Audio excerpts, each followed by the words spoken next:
Good evening, ladies and gentlemen. Today is November 2nd, 2023. Again, here with another episode of the Hot Lap. I'm Tyler Dittmer, and introducing your Season 2 SimRacerHub.com Monday Night Truck Series champion, Brady LaBeouf.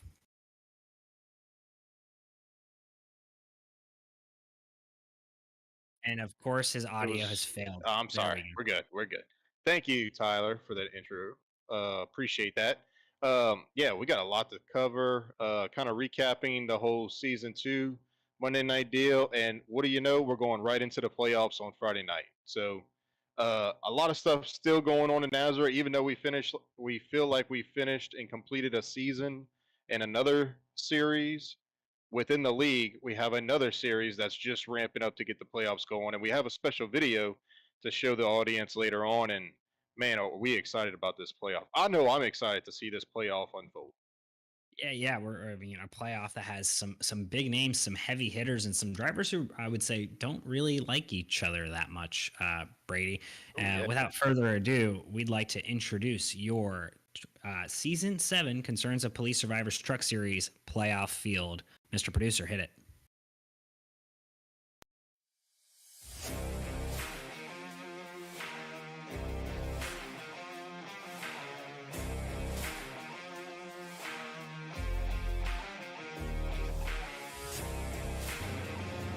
Michael McKinnon, driver of the number 13 Warrior Racing Esports Chevrolet, Pleasant Hill, Illinois. Cody Knott, driver of the Pulse Poppers Toyota, number 26, racing for Warrior Racing Esports out of Madera, California. Dana Shepard, number 45, Chevy DEP Racing from Putney, Vermont. Zach Hartwick, driver of the number 12 Pulse Poppers Chevy, Warrior Racing from Grand Blanc, Michigan. Taylor Peacock, driver of the number 81 Upfront Motorsports Ford, Fowler, Indiana. Robert Richards, driver of the 48 Chevy Silverado, Mission 1 Esports, Gastonia, North Carolina. Ed Osborne, driver of the number 42 VFP Chevy Silverado, Team Mission 1 Esports, racing out of Jonesville, Virginia. Jacob Blankart from St. Louis, Missouri, number 5 Dev Racing Silverado. Raul Meza, driver of the number 37 Pro Chevrolet, driving for Warrior Racing Esports out of Los Angeles, California. Kyle Hess, driver of the number 86 E-Cycle for Autism Chevy Silverado for BP Racing for Autism out of Memphis, Tennessee.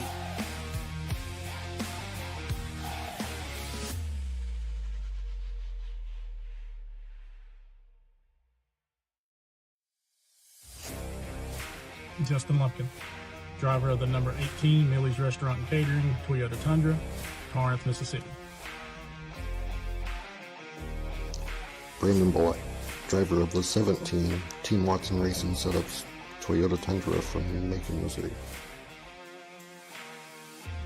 Adam Newton, 82 DSR Electric Toyota from Hillsborough, North Carolina.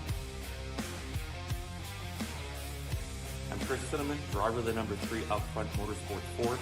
Here's my crew chief and spotter, Turbo. We're from Fort McMurray, Alberta.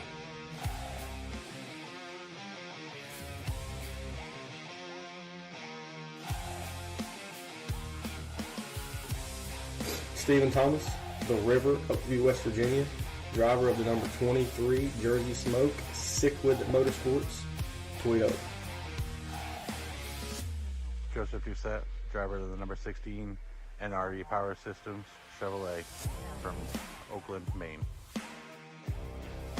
Jeff Merck, driver of the number 60 over-the-top designs Ford F-150 from Punta Gorda, Florida. Keith Bradley, driver of the number 29 Nazareth 360 Racing Network Indy Race Parts Toyota, Lawrenceburg, Indiana.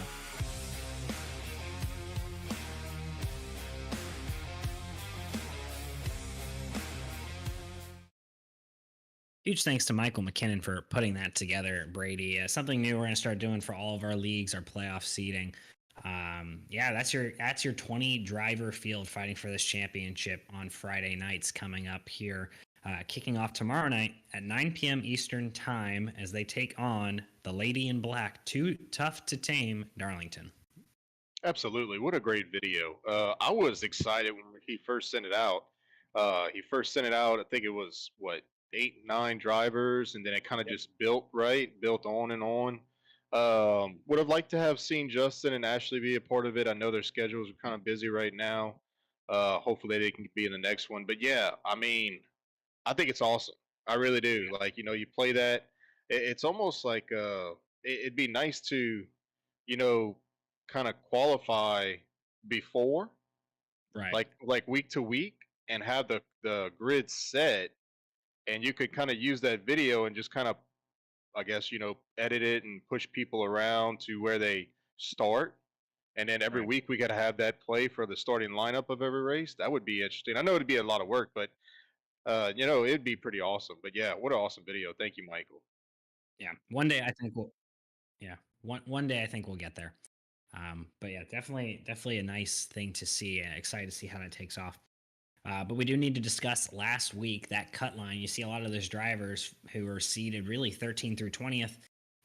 Some of them just barely made the playoffs, especially your number 13 seed Jacob Klinkart. And we're going to discuss last week's Atlanta race. And Brady, it was kind of what we expect from a super speedway race, right? Early on, Hunter Parsons has to do a pass-through penalty due to his incident with Jeff Merck a couple weeks ago at Richmond, I believe.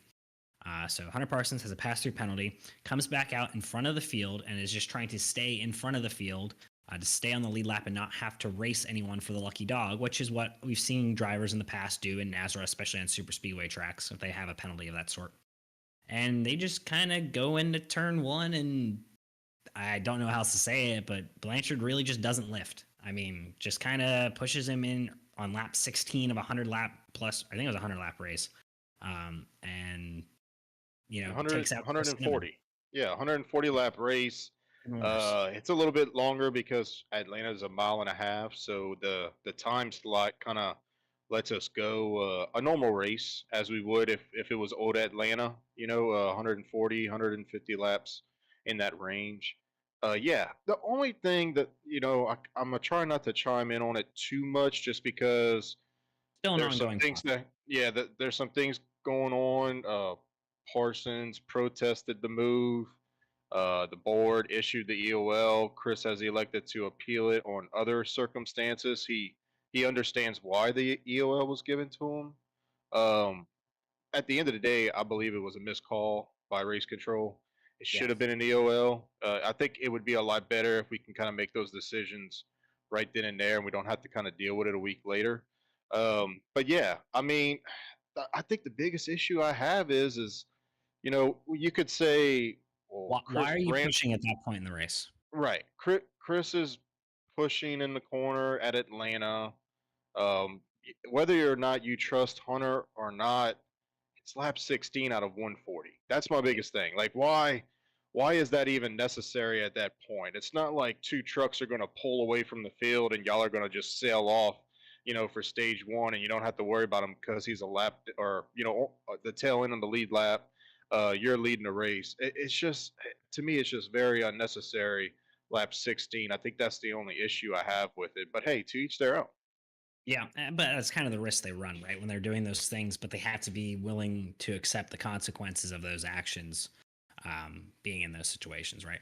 No, no I do doubt. want to talk. Yeah. Uh, Big thing that happened though in that race, the end of stage one, after the field has crossed the start finish line, the caution is out. In the process of the field slowing up, Ashley Dodson gets into the rear of Joey Doucette and turns him in front of the field, wrecking your then leader Chris Blanchard, Joey Doucette, and many, many more drivers to end stage one. Yeah, I went back and watched this because I actually watched before I looked at the replay and reviewed the race. I was watching the broadcast like you and kind of catching bits and pieces of it. Um, this one kind of just caught me off guard, Tyler. It was shocking. It's we don't normally see this, right? Because even at super speedway racing, Daytona, Talladega, it just a lot of things happen in this race that we just normally don't see with this type of racing. Uh, it, I went back and when I finally got the replay, I went in Joey's cockpit, kind of seeing what happened. I just can't remember, and I've kind of had this conversation with a couple of people throughout the week. I just remember that if I'm on the front two rows, I'm full throttle all the way through the middle of one and two at least, or at least coming off of two. Whether we have to catch the pace truck or whether the pace truck has to pass us, Yeah. I just feel like let's put that in TJ's hands to kind of manage that situation. Because when we as drivers try to manage those situations of, hey, let's just stop because the pace truck has to catch us, then things like this happen. Just go and look, if you get a black flag for that, it's understandable, right? TJ is going to make the common sense call of saying, hey, look, you passed the pace truck. We're going to get clear that black flag, whatnot, because you at least attempted to kind of make things right. But I just feel like Joey lifted a little too early, and it puts Ashley or the guys in the second and third row in a bad spot because not only have to you have to worry about running the guy in front of you over, but you have to worry about getting ran over from behind. Um, I mean, I really can't put nobody to blame on this. I'm not taking and look, Joey races for Mission One, Ashley races for Mission One. I know they kind of had their differences about it in the group chat when it happened. I just hate to see it for one because you hate to see two contenders get taken out right then and there. But at the same time, I just feel like we've always done a great job with this kind of situation, and it just it's one of those things that could happen and did. Yeah, it did, and the kind of the weirdness doesn't really stop there, right, Brady? Chris Cinnamon runs over Robbie Richards in the middle of late stage three during green flag stops. It looked like Richards tried to pit from like the second lane, wasn't really even on the bottom, about a lane and a half off the white or yellow line, I think is what's at Atlanta, Brady. Just kind of compounding the weird things that happened. Yeah, and I mean, look, when you're on older tires there at that point in the race, and I'm not making an excuse for Robbie. I'm just kind of just my opinion on experience for that matter. As you're at because the tires wear at Atlanta more Really so quick. than they do at Daytona and Talladega in this type of racing. And I just think that when you're 25, 30 laps into a run at Atlanta, the goal is to keep, the throttle all the way down. You're drafting, you're bump drafting, whatnot. But the truck wants to push up because it gets tight. The right front's getting hot. And so it wants to kind of push up in the middle corner. And that goes so for the outside lane as well. They're kind of both going in there and they kind of just drift up together. Almost like at iRacing Super Speedway, if you've ever ran there before. So I'm not going to say that I think that Robbie was trying to pit from the second lane down. I know that his teammates were pitting. He claims that he tried to come on the race chat to tell Chris Cinnamon that he was pitting. Chris never caught on to it. It's kind of a he said, she said kind of deal. I do agree with the, ruling it as the racing incident, taking the EOL away from Chris Cinnamon. I do agree with the appeals panel on that because it should have been. Right. But it's almost like what do you do in that situation to prevent it? Because again, we don't have these problems that happen at Daytona or Talladega, but they occur during this race. And my fear is if we're going to run, because this goes back to the scheduling, I can't control if Tyler Dittmer wants to go race Atlanta Motor Speedway, wants it to be on the schedule, and wants it to be in the playoffs or in the points race. Right. So if we're going to do that, we may have to set some kind of standard, or maybe a different ruling at this track to make sure that things like this doesn't happen. Because it would have been nice to have seen green flag pit stops there. Yeah, I will say there is a rule in place in the rule book that technically states that it is the pitting driver's job um, to maintain and get on pit road safely. And if it causes an incident in the process of doing that while still on the racing surface, it is on that driver. The penalty should be. So, per the rule book as written, um, I would say that the incident is on Robbie, per the rule book we have in place. And so I think that was a mistake made on the RC, in my opinion. We got to kind of get through these because we do have an interview here in a couple minutes with your team champion leader, Jason Morales, from the Monday Night Series.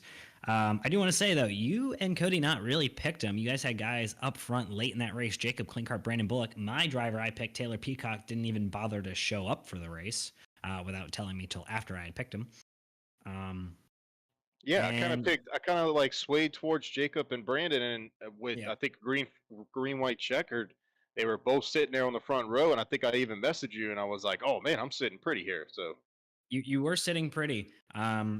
And then Klinkart threw a late block on Thomas, and the field wrecked on the backstretch, and it was kind of just an easy stroll home for Brandon Bullock as he had Zach Hartwick behind him, getting that truck into the playoffs by winning that race because he was on the outside looking in, coming in 22nd in points. Probably wasn't going to point his way in, had to win the race. And he did exactly that. Regarding the block Jacob threw on Stephen Thomas, Jacob admitted fault to that almost immediately. He said it was a bad block. So I don't think we really have any controversy there. Just kind of yeah, a late move, and everyone kind of accepted it as that. It's yeah, unfortunate, but it was a late move. yeah. He's not even appealing it. And I mean, look, responsibility. Hats off to Jacob for and I talked to him a lot about the maturity factor, and I see it every single week coming from him. Like he's just getting better and better. And Yeah. when you own situations like he went through this past week, I think it's just going to be better for him to kind of put that situation behind him, go out there, try to get through the field, stage one, and he'll be fine. I think he'll be fine this first round. But look, Brandon Bullock. Shout out to Brandon Bullock, man. I was so excited whenever I saw him win this race. Outside looking in, wins his way into the playoffs. Another driver who we talked about last week, guys like Hunter Parsons, Justin White, frustrated with their season and how it was going early on in the year. Yeah. Same goes for Brandon Bullock. He was frustrated the first part of the season, just unnecessary things not going his way, not being able to finish races. He comes to Atlanta. I mean, wow! Just congratulations, Brandon Bullock, for racing his way into the playoffs. I mean, hats off to him. I hope he, this is kind of a sign of good luck to come for him because we've seen him in both series get to that round of 10, that round of 12 kind of area, and then kind of fall out. Maybe this, might be that, turning point for him in the season where he might make the championship six. Who knows? It is a momentum booster. That is for certain. I will say, Chris Cinnamon was talking a lot of smack in the driver chat in the Discord leading up to this Atlanta race, Brady, and disappoints getting wrecked out in that incident between Blanchard and Parsons. I think do we call the love affair over? I kind of gave him a hard time in the group chat. Well, I can say this. I feel like y'all are not divorced, but y'all are separated for sure. I feel like there's some love lost definitely there because I thought, and I mean, I know we took, about 6 to 8 weeks off, because of scheduling conflicts, but Yeah. I just feel like we went from talking to Chris Cinnamon to who is this guy? Like nobody knows who he is. Like, does he even still race with us? Like, what's going Still the on? sixth seed, I'm pretty Uh, sure. well, I mean, Despite everything going on, he did enough this season to still be the sixth seed and have a decent number of playoff points. I will give him that credit. What I do want to talk about, though, is Ashley Dodson winning 3 straight Dash for Cash races. And I called that on last week's show. I said, of the 4, he will have the best finish, and he did. I think he finished like 3rd or 4th, but he finished fourth. Yep. yeah, 4th. Yep. Bullock, Hartwick, Broadfoot, then Dotson. Yeah, our producer's giving us a hard time. Warrior Racing went 1-2-3 last week. Huge shout out for them. They really took advantage of the late race chaos and put themselves in the right positions to win, especially working together was hugely important for them. I do want to talk about the cut line. Jose Luis Rivera finishes 5th, is knocked out by 4 points, a season removed from a championship 6 appearance. Knocked out by 4 points by Ed Osborne, as Ed Osborne got 2 stage points but wrecked out relatively early, but finished enough laps of all the damaged cars that he was able to advance by going back out on track and just running laps. Knocks out Jose Luis Rivera. I mean, it has to be one of the biggest shocks of the season. Absolutely. I mean, The Jose. competition's better this year, in my opinion. But well, it that is, being but said, there's really no excuse for it, in my opinion. I agree. You know, you can't. I feel like Jose's season kind of started off decent, but it was like, hey, I'm just gonna get by, right? It's almost like going to college and not ever studying for a test. And hey, I'm gonna be all right. Like whenever test day comes, I'm gonna be okay. And next thing you know, you're trying to figure out why you're getting F's and D's. And to me, I mean, maybe that's a bad analogy, but that's how I felt like Jose. Jose just kind of came into it, was like, yeah, I'll probably just get by. And then the worst thing happens to him. Brandon Bullock wins the race, and now it's oh damn, like what happened? What could I have done? Well, you could have ran a little bit better, this season. But hopefully it's a lesson learned. Hopefully he goes out and wins the consolation playoffs. I know there's about $100 still out for grabs in that playoff bracket with some of the guys that didn't make the playoffs. So maybe he might be the front runner for that prize, Tyler. Who knows? I think he has to be, but that being said, he needs to keep his focus throughout these playoffs, even though he's not fighting for the overall title. The cut line, though, 6 points separates 18th to 21st of non-winning drivers. Dana Shepard both sneak in, as does Ed Osborne, Jose Luis Rivera being the odd man out. So you had your 3 Depp Racing full-timers right there. And only 2 of them make it in, Brady. Kind of a shocking thing. We do need to start moving towards our guest features. So we're going to quickly go over our driver poll and then playoff reset. Friday driver poll came in from last week. We had 19 drivers receiving votes, and the poll has changed. Now drivers rank their top 10 every week. So 19 drivers receive votes. Your top 5, Keith Bradley coming in first with 7 first-place votes. Stephen Thomas second. He had 1 first-place vote. Ashley Dodson was in third. And then you had a tie for 4th between Joey Doucette and Jeff Merck. I will say, though, important note, Brady, there were 4 drivers that were on every single ballot submitted. And those 4 drivers were Keith Bradley, Ashley Dodson, Stephen Thomas, and Joey Doucette. I agree with that. Maybe I feel like Jeff Merck should have been on every ballot. The Jeff Merck thing yeah, I would agree with you on Top that 10? one. I don't think you can name 10 drivers better than Jeff Merck in the series. No, absolutely not. Absolutely not. And that's why I question that a little bit. I also question maybe his placement. I would imagine that he would be tied for 3rd with Dodson, actually, to be honest with you, and this is no offense to Stephen Thomas, but you could almost say like there's a 3-way tie for 2nd, between Thomas, Dodson, and Merrick. But who knows? I mean, hey, to each their own. Everybody has a different opinion. That's the way I see it. But yeah, clear those 4 guys, including Joey, who would probably be the fifth guy. Who knows? Maybe we'll get to talk about the championship 6 on Friday, come soon. But actually, they're favorites. That those top guys right there that I just named, those are your championship 6 favorites for sure. Yeah, they have to be. Yeah, I mean, the Merck one's surprising. Also, Merck being, I think, having the 2nd most wins, being left out on a ballot and then not being 2nd in voting. I agree that we try to keep these polls more recent, and Merck wrecked out very early at Atlanta, yes, but I still don't know. Even wrecking out early, I feel like super speedways I would weigh less important on the week-to-week thing than I would another track that requires more driver talent. Personally, that's personally how I viewed voting. And maybe we need to do a better job of explaining this, because the way I would probably vote on this poll, and I did actually, I voted on it, but I voted on not necessarily. I kind of took Atlanta's race, but I also looked at going into the playoffs. Right, who's my 10 drivers, my top 10 drivers going into the playoffs? So maybe we need to be a little bit more transparent on what we're looking for whenever we issue these polls. Yeah. Well, at this time, we're actually going to bring in the team leader for your team champion on the Monday Night Series Highline Racing. That's Mr. Jason Morales. Jason, you can unmute yourself. You're now here in the hot lap with Tyler and Brady. Jason, how are you doing tonight? What are you guys doing? Hear me? Well, Find your unmute button, buddy. It's okay. On the Discord, not the other one. There you go, Jason. You figured it out. How's it going? It's going. How's it going, boss man? You may need to. I'm hearing a little bit of echo. Are you muted on the Streamlabs? Mute your Yeah. audio on Streamlabs. Some of that. You may have to. Yeah, I think that stopped the echo. Go. Anyway, sorry about the technical difficulties there. Jason, thank you for joining us here on the Hot Lap, talking about. We just finished just covering the Friday night series, where you're also, I believe, the team lead for Highlander Racing's Friday night team.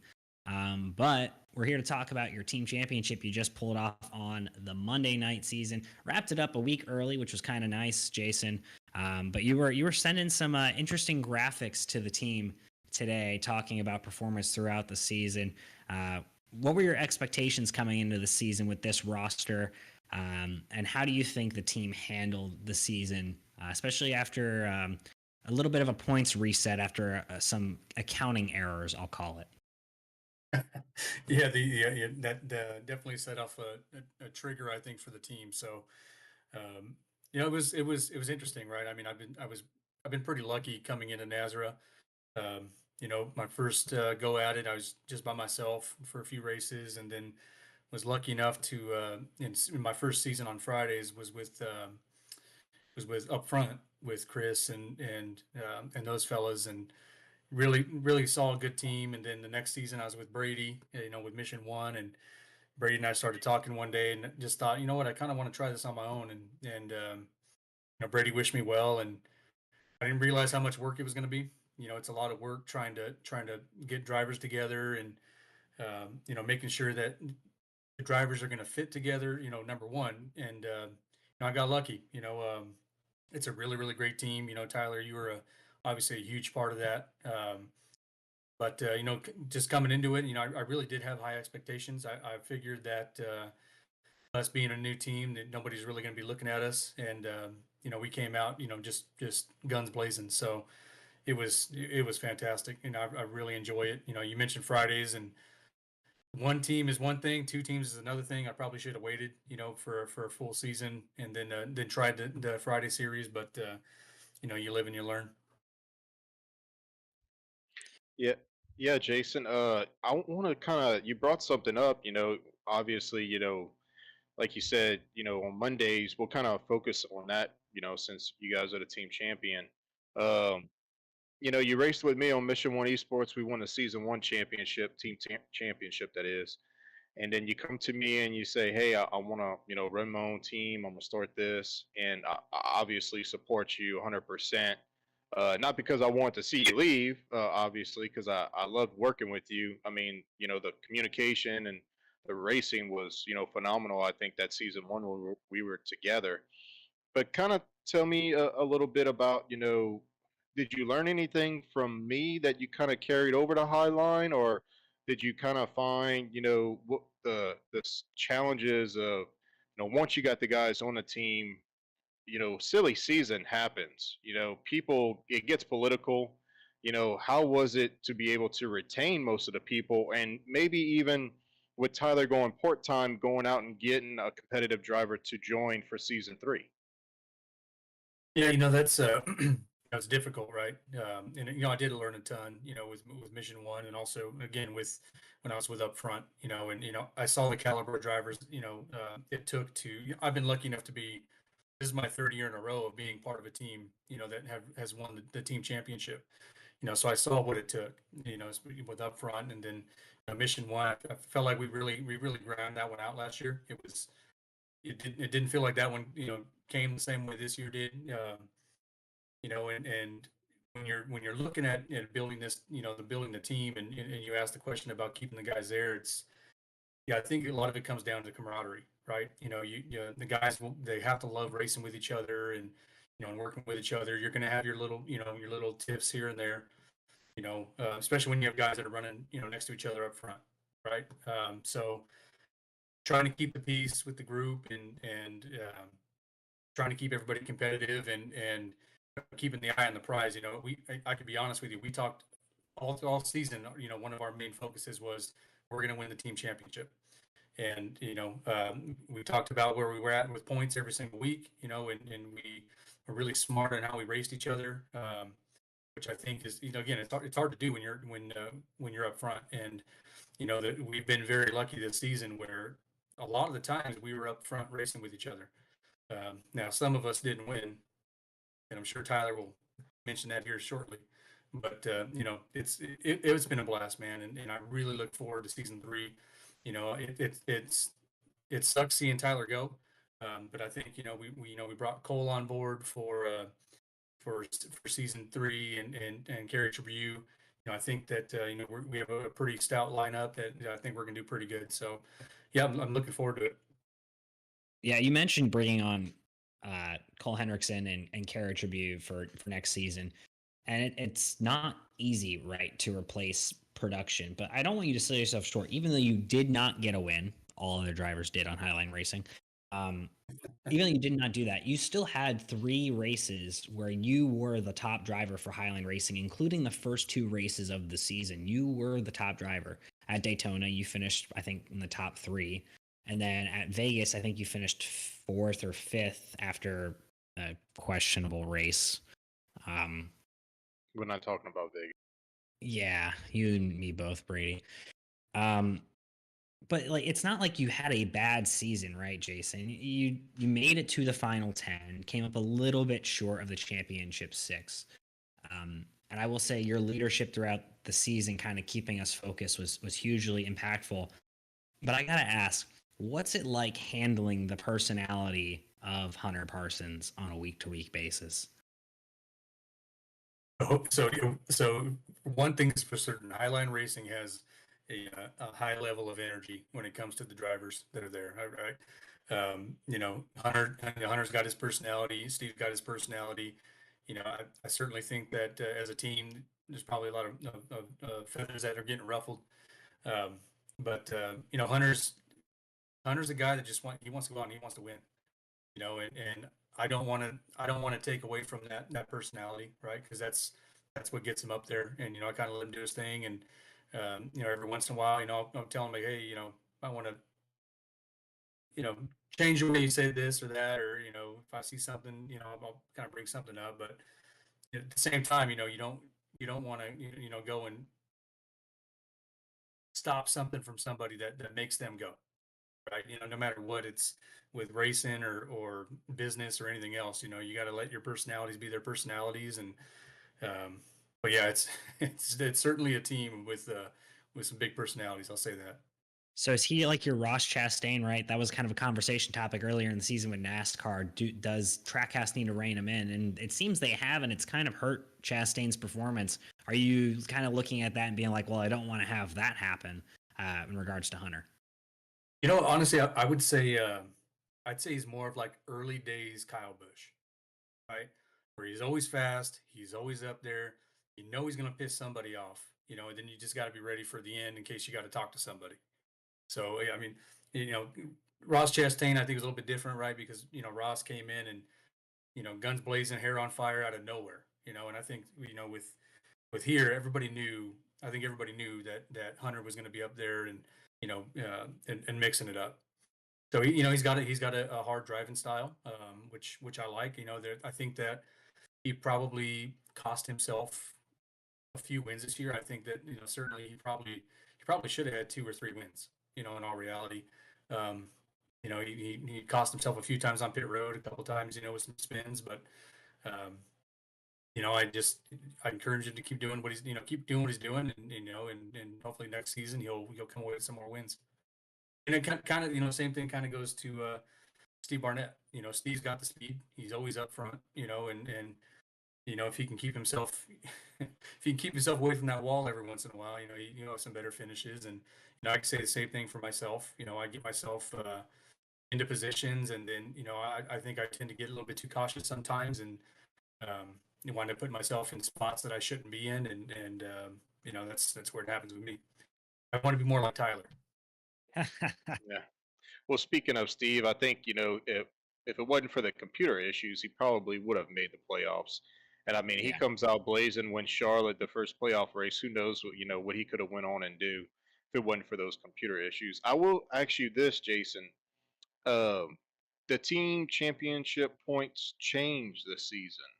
It's not going to be the highest finisher of the team gets this point trickle down. From 10, 9, 8, 7, 6, 5, 4, 3, 2, 1. It's going to top 15 of each race. If you win the race, you get 15 points. If you finish 15th, you get 1 point towards your team. Talk to us a little bit about what you expect to see Highline do as far as the team points changing. If it's going to benefit you guys, be more challenging, and also to that point, who do you feel like's the biggest competition to knocking Highline off for season 3? Sure. Yeah. So we've been talking about this for a few weeks now. The change in points and being ready for a different kind of race style. This season, it was all about we would talk during the race like, hey, we need to make sure we finish one spot in front of this person, one spot ahead of that person. But going into this year, obviously, that's a big change. So the one thing I told the team already is, look, we're always fast, we're always up there, but we don't finish there. We've had multiple races where we're running 3 of us in the top 5, and you look at the end of the race, and there's one person in top 5, one in 15th, one in 22nd, and so forth. We've been discussing that, and honestly, Brady, looking at the lineup for next year, and the teams, I think it's going to be one hell of a race, one hell of a race for not only the championship or just top 5s. It's going to be pretty intense. So I think ultimately the goal is what I told the guys. Look, we gotta finish where we run. We can't just keep going out there and showing our hand early and you know winning stages. Everyone's in the top 10 for the stage 1 and 2, and then next thing we're out of it. So that is a big focus moving into this year. When I look at big competition, obviously you look at swim and what they've done with their moves, and they've made some pretty good moves there. Up front, up front's got a pretty decent lineup, and then in Mission 1. So I think there's probably 4 or 5 teams in reality when I'm looking at it that I think that are really going to be battling out for it. But it's going to come down to the guys that can be consistently up front at the end, not just be the fast guys.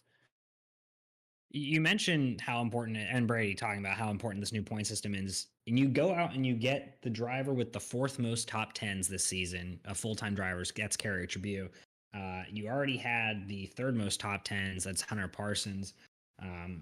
Myself stepping away from a full-time role, I was 7th in top 10s, and then you yourself are 10th in top 10s of full-time drivers. Are you expecting for your full-time drivers to have double-digit top 10 seasons? What are your expectations for your drivers regarding not just top 10s but wins, right? The team had 5 wins this past season. You're losing 2 of those wins, with me taking a step back. But you also said you expected Hunter to have 2 to 3 wins. So where do you kind of see the team getting those top 10s, those top 5s, those wins? And what are your expectations for, I would say, each of your drivers that are full-time next season? Sure. Yeah, and Cole's a big addition. Yeah. I think we I all race saw with him, what yeah. Cole could do. We all saw what he did on that road course when we went there. And I think he was second, third in the entire race. Yep. So we didn't get to see him a lot, and I think Kings of Daytona, he wound up winning that. So I expect Cole to get some wins. I expect Kerry. I know Kerry had a bad season. Because he didn't get a win. But Kerry's always up front, always battling. I really tried to get him, last season. And he decided not to come over, which oddly enough opened the door for Tyler. But I expect Cole to win. I expect Hunter to win. I'm expecting a win. I feel like I've been there. I'm knocking on the door. I know I have the one win, which might be glowing behind me here, and I've lost the remote, so I can't get it to stop changing colors. But um, I want to win on Mondays. I'm dying to win on Mondays. So um, I give myself a little equipment upgrade. Hopefully, that's going to help me out a little bit. But I fully expect the entire team to have at minimum one win. The team's got the speed. Again, Steve had a ton of computer issues. I think a lot of those races that he had those issues with, Tyler, correct me if I'm wrong, but a couple of them he was leading or in the top five Yeah. or so. Yeah, he was generally running well on those. Yeah, so I kind of expect something similar from the team. Again, losing you at I think you had 10 top five finish or 10. It was I think it came out to 10 top fives and 10 top tens, which all of your finishes were those were all top fives. So that obviously that's a big loss to lose you there. But no, I expect the same for the team. We've talked about it. We're happy about this, the team championship, but we're already discussing how bad we want to win the next one.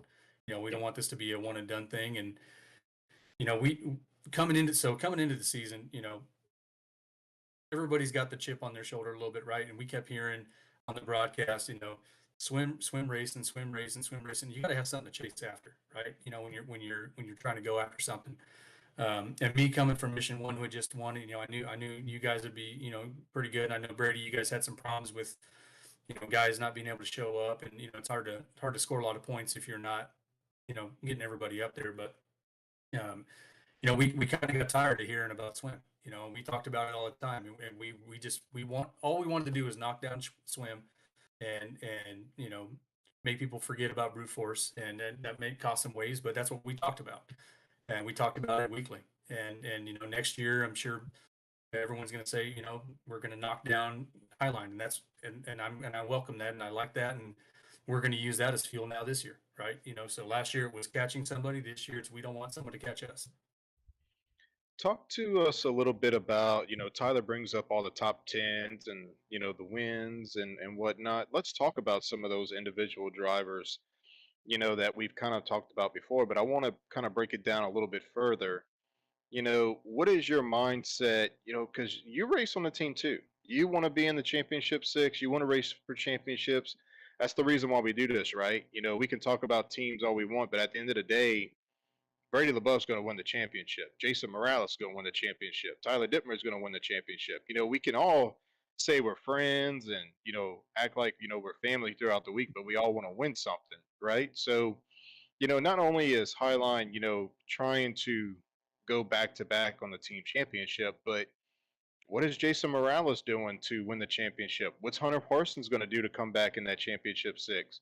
Kerry Tribute's been there in the finals, missed out on this year. What does he do next year? Steve, in my opinion, needs to make a more in-depth run in the playoffs, to at least make it to that round of 10, to grow. We know Cole's going to be fast, but we haven't really had much data on him to see what he's capable of doing on the ovals besides a super speedway race and a road course. So, what is the goal for Highline as far as individuals? How many guys you want to see in the championship six? Or obviously you would expect all of them to be in the playoffs, but how many do you see making it all the way to the end to that championship six with the competition that's coming back for season 3? In reality, when you look at the competition, I would be happy if we get two guys in. We thought we had a good chance of getting, two into the final round of six. I'm sucks for Tyler. That with him having to miss races and some of the things that happened there. We if he was in, we certainly felt like we had two coming in, and going to Talladega, I certainly felt like I felt like I was going to make my way in. Chicagoland, I ran into trouble. Talladega, I ran into trouble and missed it by I don't even know. I think 10 points or something like that. So it's been a tough one for me to swallow personally. I really thought I would be in that champ six. But looking at the competition, if we get two guys in, I feel like that's pretty good, right? I mean, that's you're looking at 2/3. So, or excuse me, a third, 2/3, a third of the competition.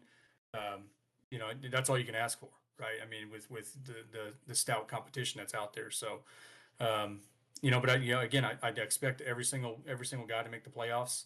You know, they're all fast. You know, that's a tall task. There's 20 spots, and you know, we got 5 people. That's pretty big average of having everybody in there. But you know, that's what we expect. You know, this is we're a competitive bunch. You know, and we talk about it every single week, every single race. I think every one of us, before the race comes up, we all say we're going to win. You know, and talk a lot of smack to each other, and we get out and we practice and we try to help each other out where we think the fast line is going to be at. You know, what tire wear looks like. You know, what we see other people doing. So, you know, again, it's a really really good team atmosphere. You know, I think that's something that I've learned from being with the other 2 teams I've been with, and wanted to make sure that it was a staple, for this group. And hopefully one day I can get that going on Fridays. Um, but for Mondays, we feel like we're solid and ready to go for season 3. Well, Jason, I mean, we really do appreciate you coming on and talking with us. I do want to give you a chance to give any shout outs to everyone who's made this happen. I know I've benefited from your family, especially your dad coming on board for my truck and the glass mechanic. But just giving you a chance to kind of thank everyone who's made this happen for you. And we really do appreciate you coming on the hot lap. Yep. Yeah. So yeah, again, my dad, Mike, he came on board to sponsor, Tyler along with the stage 2 winner. He loves it, man. He loves watching it. He actually, there's a local bar he goes to, and he hasn't put it up on the TV, so it's on in the bar. My personal sponsors, from season 2, Round the Block Tax Services and Sunstar Dental. Season 3, I've added 2 more sponsors with Flieger Farms Paint Shops and Blanchard's Towing. Blanchard's going to be part of all five full-time trucks. So big shout out to Chris. And everybody that does everything for this league, man. It's a great league. I'm so glad that Jose, told me a couple, well, I guess it's about a year and a half ago now. We were racing an official race, and he's like, "Man, you got to come check this league out." And I wasn't sure about it, and I got in there, and it was actually at Auto Club, and Brady won that race, I believe. And I remember getting in there thinking, like, "Damn, these guys are fast, and this is intense." And I fell in love with it. So, um, you guys, it's a great league. It's a great watch. My wife is totally bought into it. Thank goodness for her letting me do this.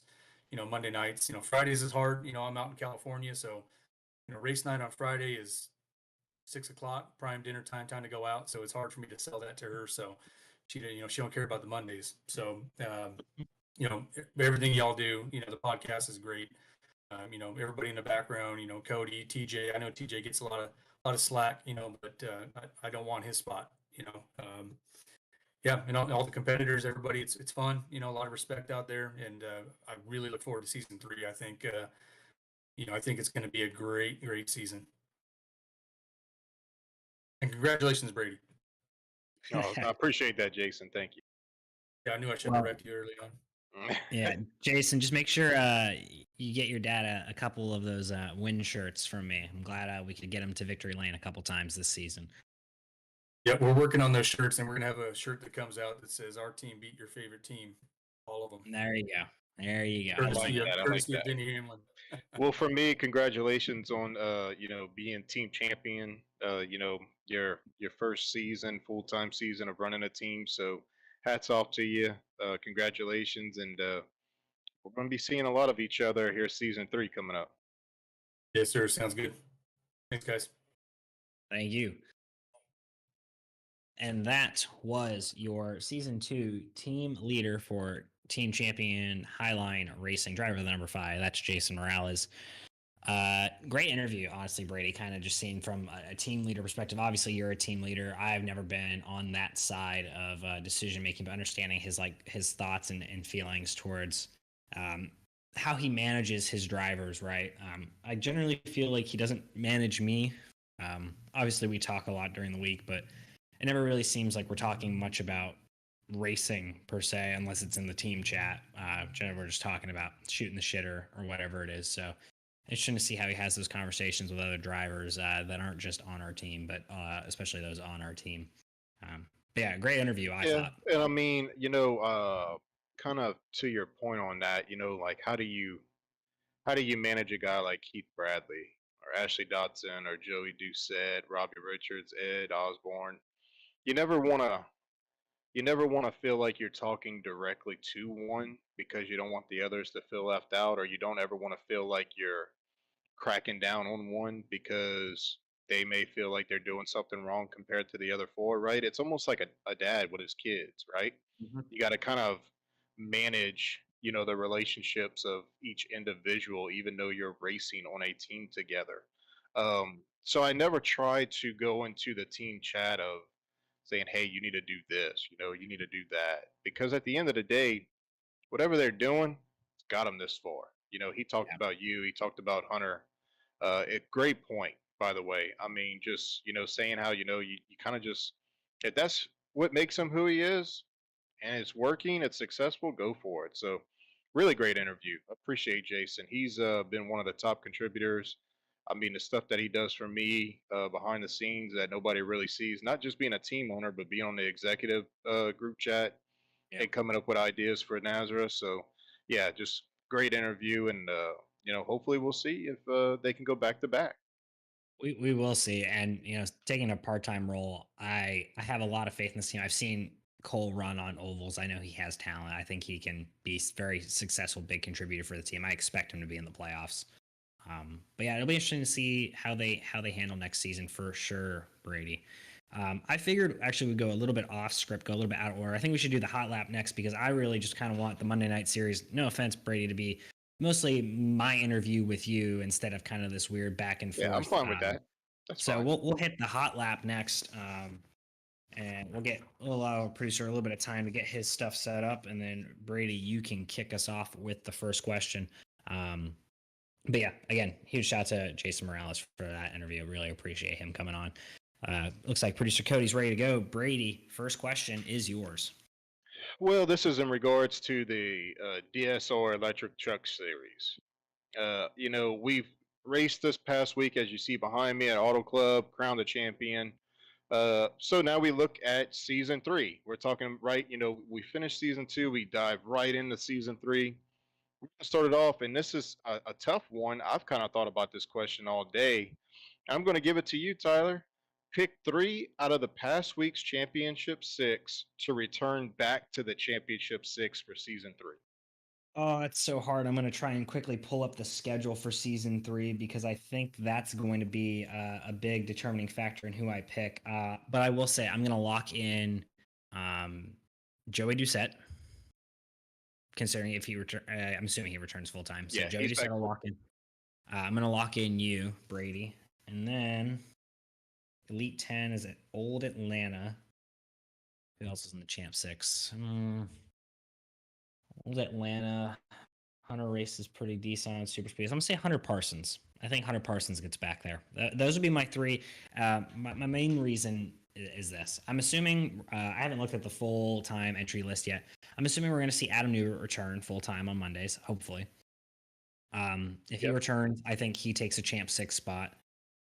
I think personally that Highline Racing gets another driver in. So that's 5 spots already, and 2 new guys.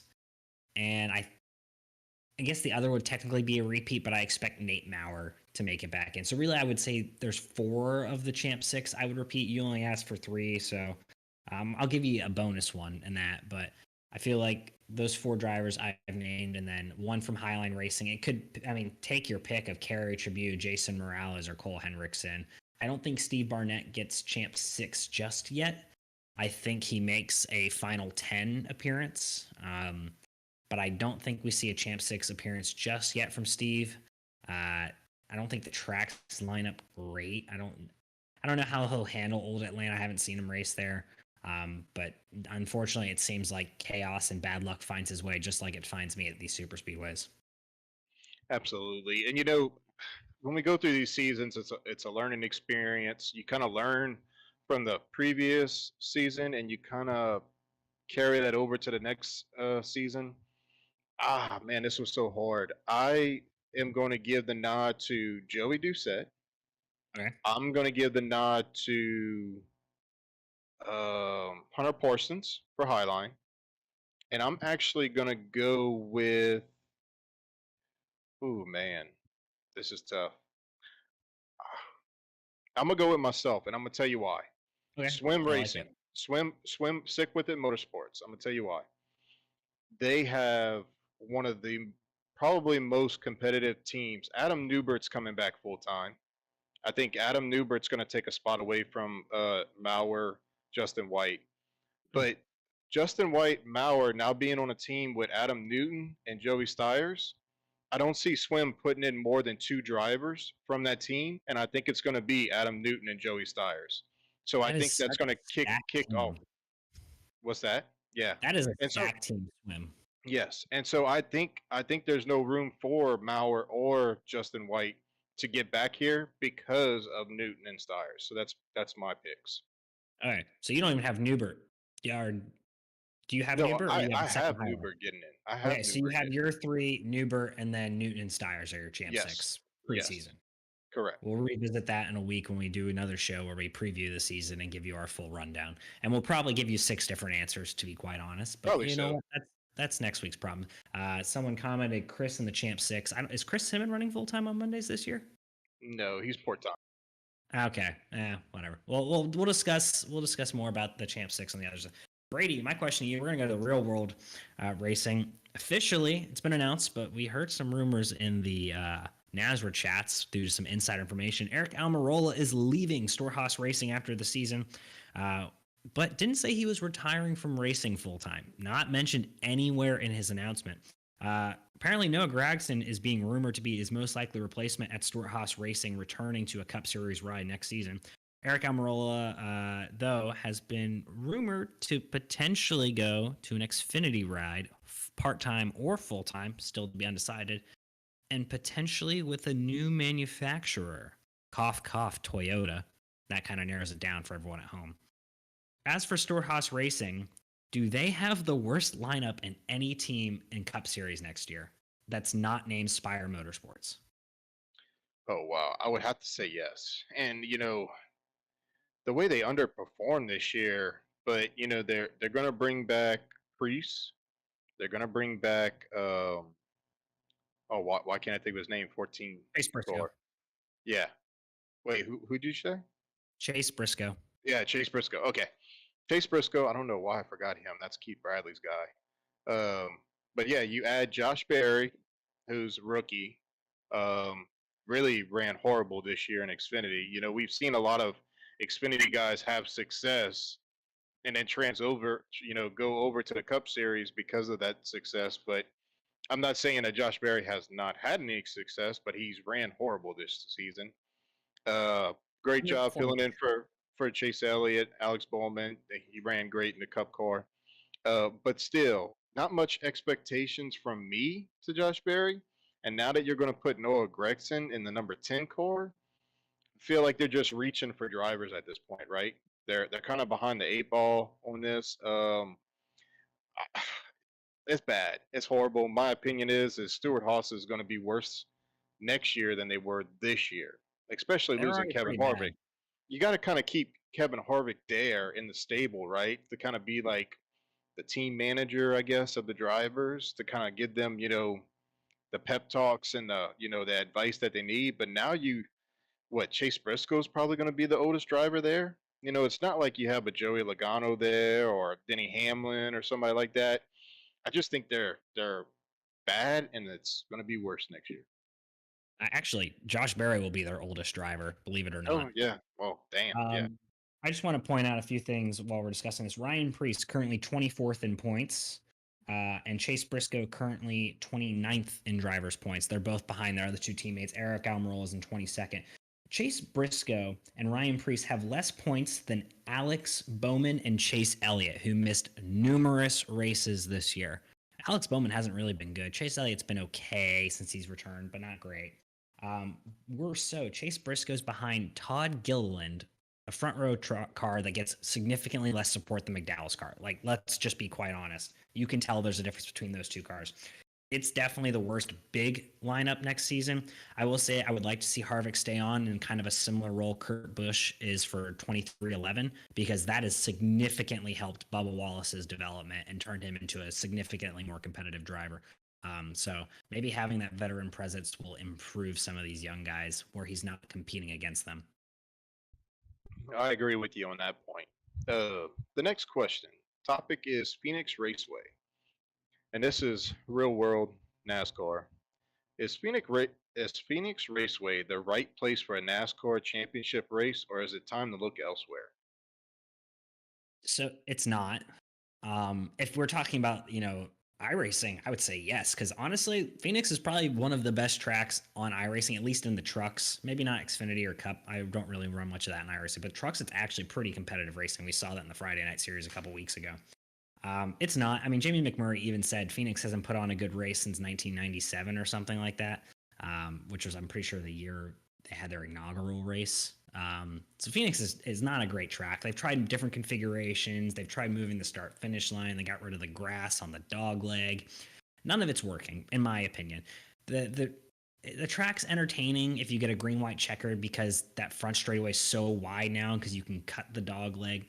But otherwise, it's really not a great track.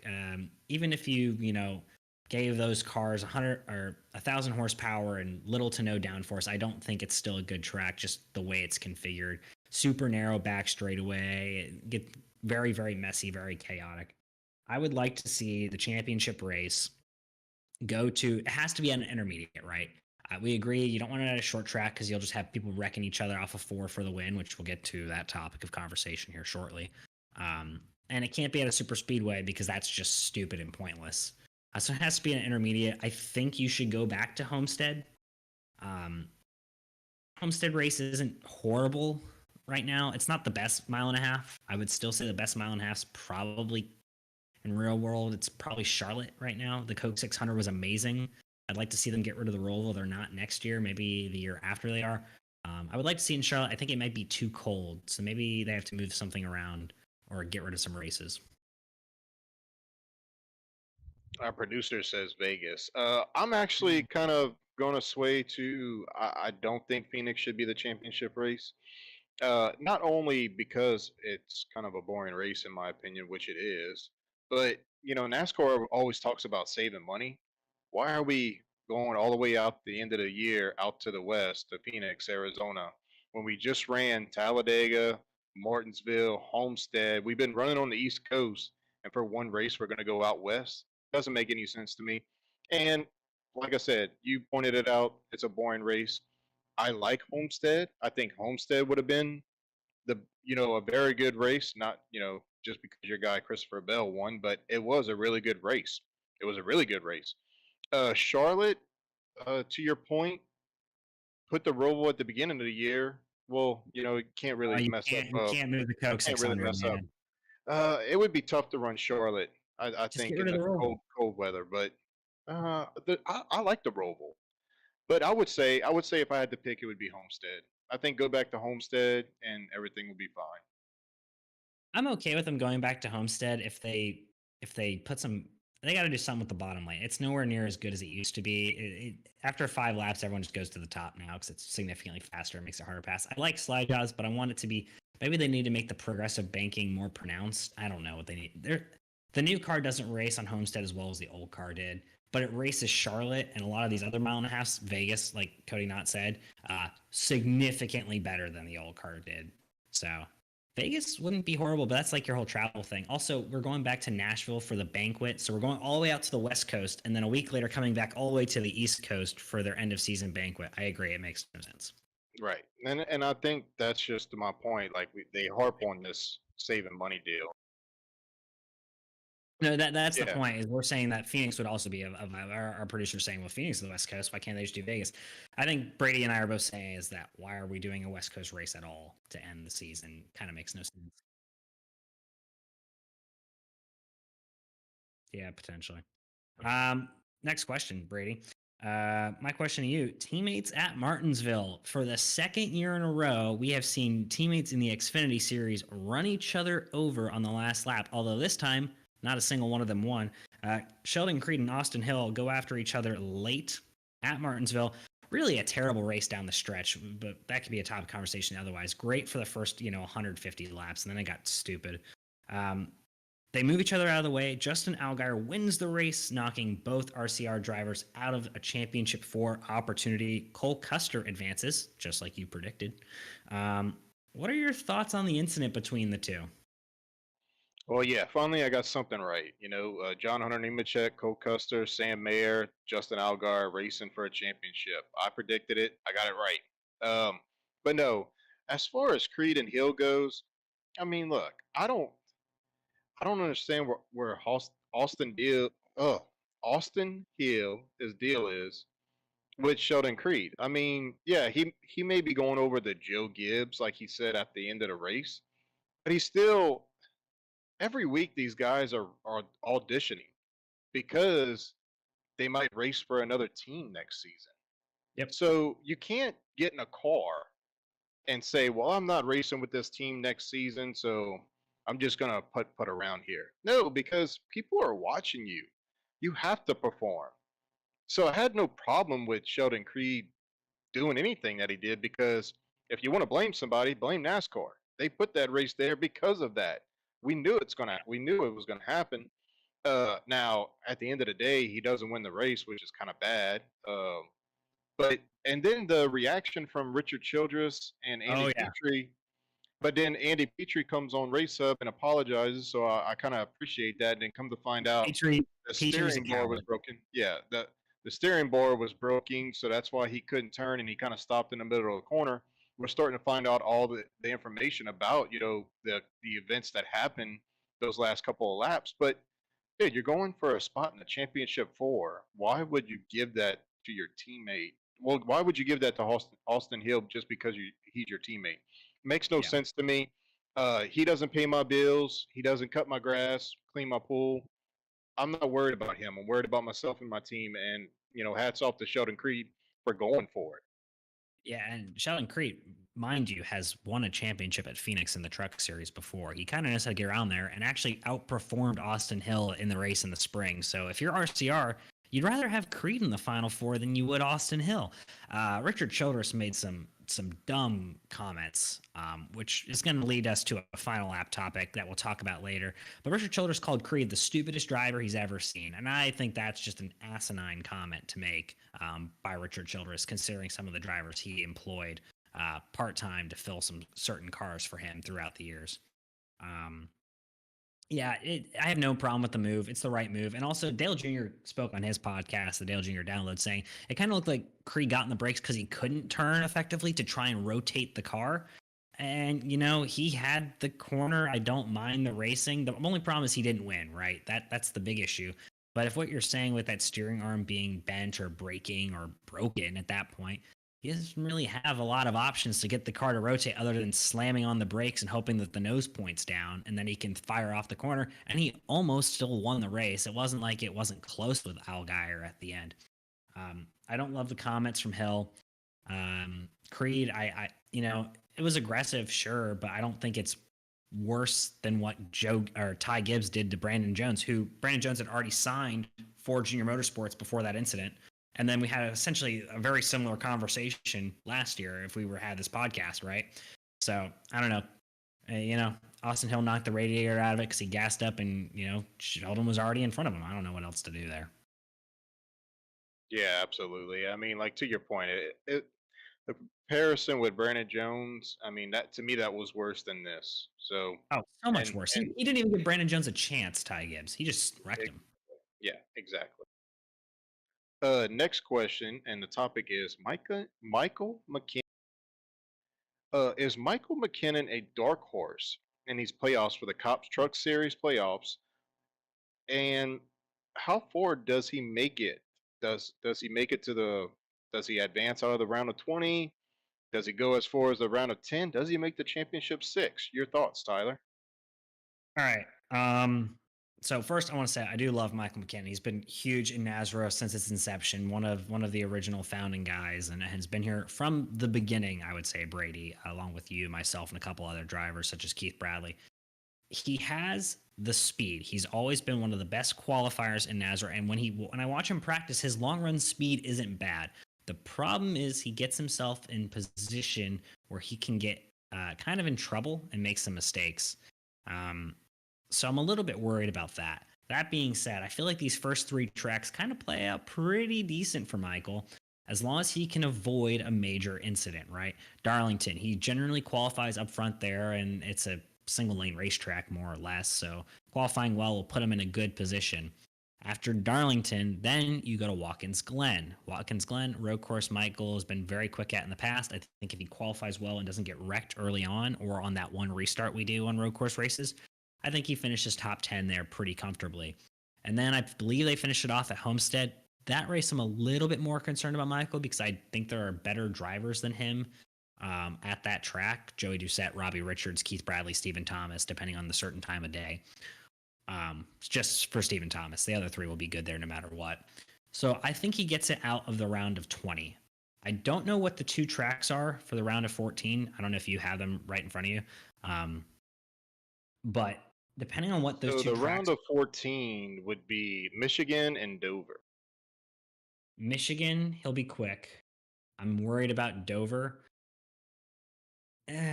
He will be close to making the final 10. If he makes the final 10, he can be super competitive because you have a super speedway race in that final round. I'm going to say he's a final 14 driver, though. Remember, he's seated near the back. He has 0 playoff points coming in. I think he makes the final 14. I don't think he makes the final 10 just because Dover, probably not his best fit. Well, I'm going to say this. Something's telling me Michael McKinnon's going to make a run. He's going to make a deep run. He totally could. Yeah, and I'm not going to say he's going to make the championship 6. I think that's stretching it. But I also don't think the round of 10's out of the question for him. Like you just said, we're going to Darlington, one of his best tracks, favorite tracks. He loves running there. He will run top 10 at Watkins Glen, Yep. and he's going to do just enough to advance out of the round of 20. Yeah. Round of 14, we say Michigan, we say Dover. Michigan, I'm not going to say Mike. That's just Michigan in itself, right? It's draft dependent. You race Anything can 3, happen 4 one wide. big Yeah, wreck and come out. exactly. Yeah. But Dover kind of plays back into his wheelhouse. He loves Dover. Yeah. Runs a ton of laps there. Just Problem is has to stay out of it's so trouble. tight. Yeah, it's so tight. Yeah. But as far as the tire wear, kind of plays into his driving style is what I'm getting. Yeah. So I mean, we're looking at, I can see him making it to the round of 10. Points are going to reset. Go to Martinsville. I don't think that's one of his great tracks. No, not Talladega, really a it's a great hit and track. miss. I just don't think it's set up for him to make the championship 6. I But agree. I do see him being a part of that top 10, and hopefully I'm right. Yeah, and maybe you are. Maybe you are, Brady. It could be very, very possible. I mean, he has the talent. I have no doubt in my mind to be a top 10 driver for sure here. Yeah. My question for you, Brady, is actually about the playoff system in general. NASCAR's implementation of a playoff has bothered many drivers and fans for years. Currently, F1 has had a champion crowned for 6 weeks with a season-long champion system. What do you prefer? Do you prefer the playoff? Do you prefer the season long, or is there maybe something else you'd like to see? Could we see a potential change to NASRA's postseason? I've kind of looked at this one. I I know you're don't going to say like. no, we're not going to change it, which makes me No, sad. no. I'm not saying that. It's too early to change anything, right? Because I feel like so for the viewers out there, we've kind of went from a 15-week season to a 20-week season, To 22 uh, weeks. to a 22-week season, and we've kind of stretched the regular season and the playoffs as 4. I think the 25-week stretch with the Clash, the duels, the All Star race, I think it's perfect. 25 weeks is enough. Yep. It's grueling enough. I agree. But I don't think anything needs to be less than 25. I think it's the perfect amount of races in a season with the points races and speed weeks to make it just right. To have 2 seasons in a calendar year that is. But I I think it's right. I don't like the F1 championship. I don't like that, Max Verstappen's, whatever his last name is, but won You the got it right. championship 6 weeks ago, and now they're just running around and just hanging out like, "Hey, Max, you're the champion again." That's why NASCAR kind of made the chase and kind of made the playoffs. Kind of, it's because people were clinching early. So yeah, you want to make it exciting because that's where your viewership and TV goes. Just as we want to do it on the virtual world. Um, I have a couple of ideas, and the only way it kind of works is if we, because we went from 16 to 20 drivers, we kind of made more drivers in each round. Instead of the final four, we got the final six. So we have made our own NASRA changes within the Right. system and the concept of NASCAR. So we kind of evolved, and you can't stop evolving because that's how you keep guys interested and coming back every single season to run with us. I know I'm going over my time, Who but cares? it's kind of hard when something's going so great as it is. I think on Mondays and Fridays to kind of want to change something. The only thing I could see really changing is maybe bringing that regular season race into the playoffs and kind of making one round longer than what it is currently. Yeah. I will say I prefer the chase system. So you have your playoff drivers, and then they just race points for your playoffs, quote unquote. No eliminations such as that. Because it's still, it incentivizes, finishing the year strong, but it still keeps all those guys battling for different positions throughout instead of, 1 through 6. And I think it kind of plays into, and we have a couple topics of conversation we'll discuss when we get to the Monday night series after you and I do our like kind of mini interview while discussing the Monday night for you being our champion. I don't know. I would like to see a chase style system. We have some data that says that maybe would be pretty interesting, in my opinion, from what I was looking at. But I agree that there needs to be a playoff ish of some sort.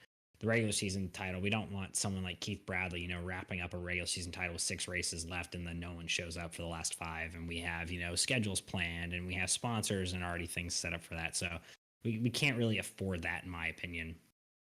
But yeah. And if we did, I don't think it would be imposed on both series. You want to keep one series unique. Maybe if we want to go down that route of saying, hey, we have 2 truck series, but this one goes this direction and that one goes that direction. So, who knows? It may go that way. Yeah. But for now, don't fix something that ain't broken. True. I will say, I'm pretty sure Don't this is change something that ain't broken. Yeah, I'm pretty sure this is actually one of the largest margin of victories in a championship race that we've had was you over Nate Maurer for that title, right? Because obviously, 2nd through 4th or 2nd through 5th were non-playoff or non-champ 6 guys. So, congrats on being the most dominant champion yet, based on statistics. Well, I appreciate that. I worked really hard for it. So my last one to you, directed towards you, I will say that is the topic of race limps, and this is kind of I guess opinionated, but at the same time, I want to hear what you have to say because I have a big opinion about this as well. Are you content with the race lengths at NASRA, the way they're producing their races, or if not, if you disagree, should it be less or should it be longer races?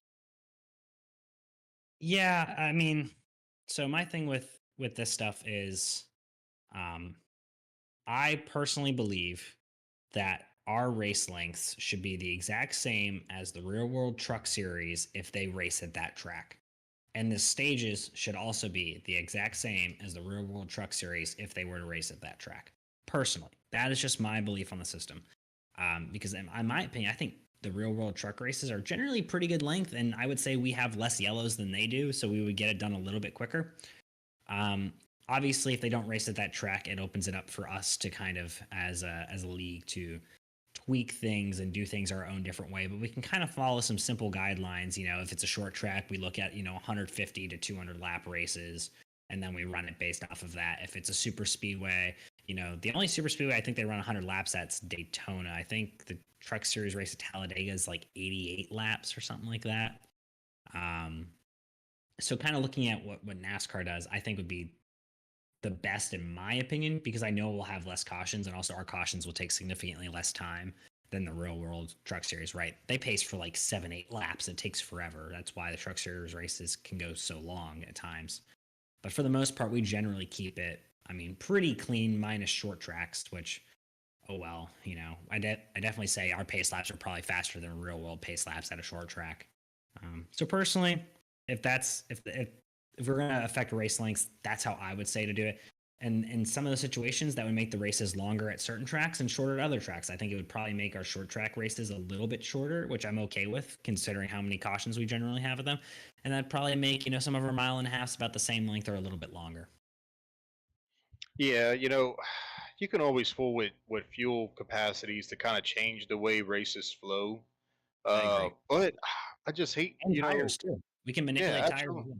absolutely, and it would be nicer to see, we do a stage, we do a second stage, but maybe have two green flag stops in that final run.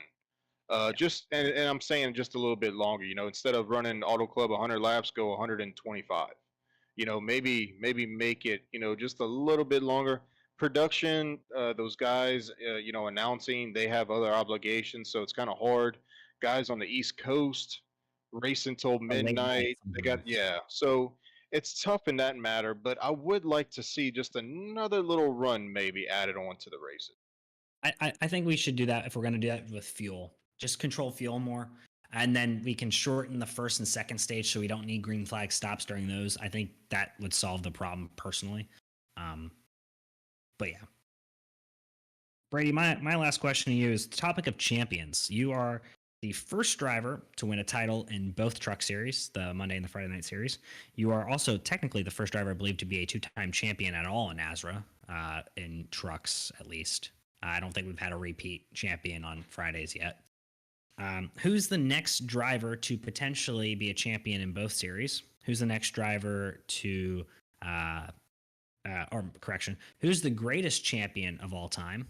Who's the next maybe driver to win just a second title period in NASRA?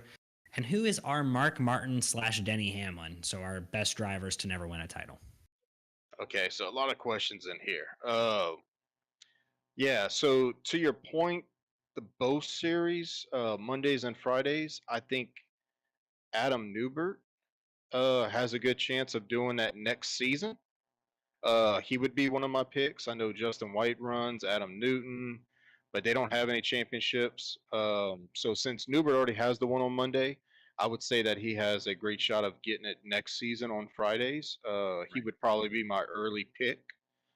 Just coming back, I know he's a little bit rusty. So to knock out that one, Adam Newbert would join me as Mondays and Fridays champion. The best all time, you would have to give it to Rhett Tucker, in my opinion. I mean, every time we've come out with a series, it seems like he's won the championship. But the longevity champion, I would have to give the nod to Keith Bradley, just because of the race wins that come with it, the top fives, the top tens. I mean, he blows me out of the water, as far as statistics goes. Whenever talk about who has the most accolades in NASRA, Right. that has the championship. Who do you think would be the next two-time champion? Period. Not naming Rhett Uh, Tucker or yourself. Stephen You think Thomas. Bradley gets Stephen back to Thomas back? comes to Oh, mind for some okay. reason. I think Stephen Thomas has a great shot of winning Friday's Cops Truck Series, the inaugural Cops Truck Series. Even though it's season 7. Shout out to Cops. They're coming up on the screen right there.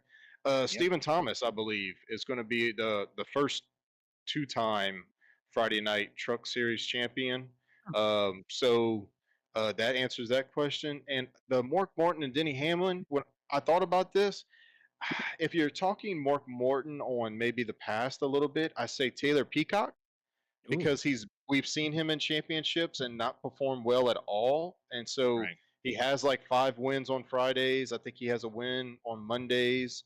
So yeah, Taylor Peacock comes to mind, and also Joey Doucette recently. So Joey Doucette would be my Denny Hamlin. Wow.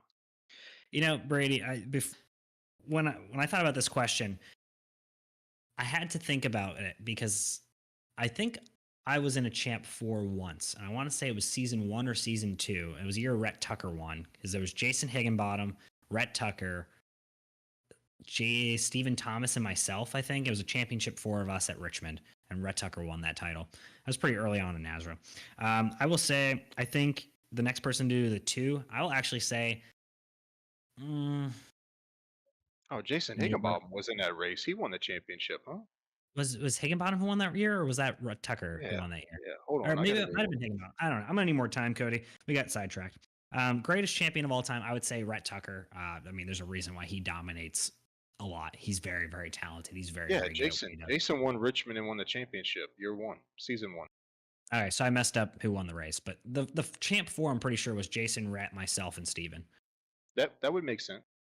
Because I won at Vegas to lock Yeah, myself well, in. I know the whole father-son deal with Steven and Jason was involved in that. So yeah. So Oh yeah, you're right.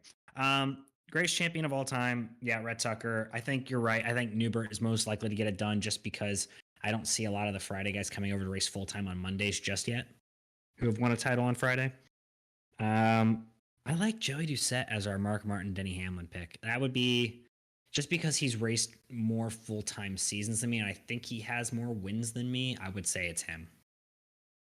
Otherwise, I think my name's probably in the top 3 for the Mark Martin, Denny Hamlin conversation.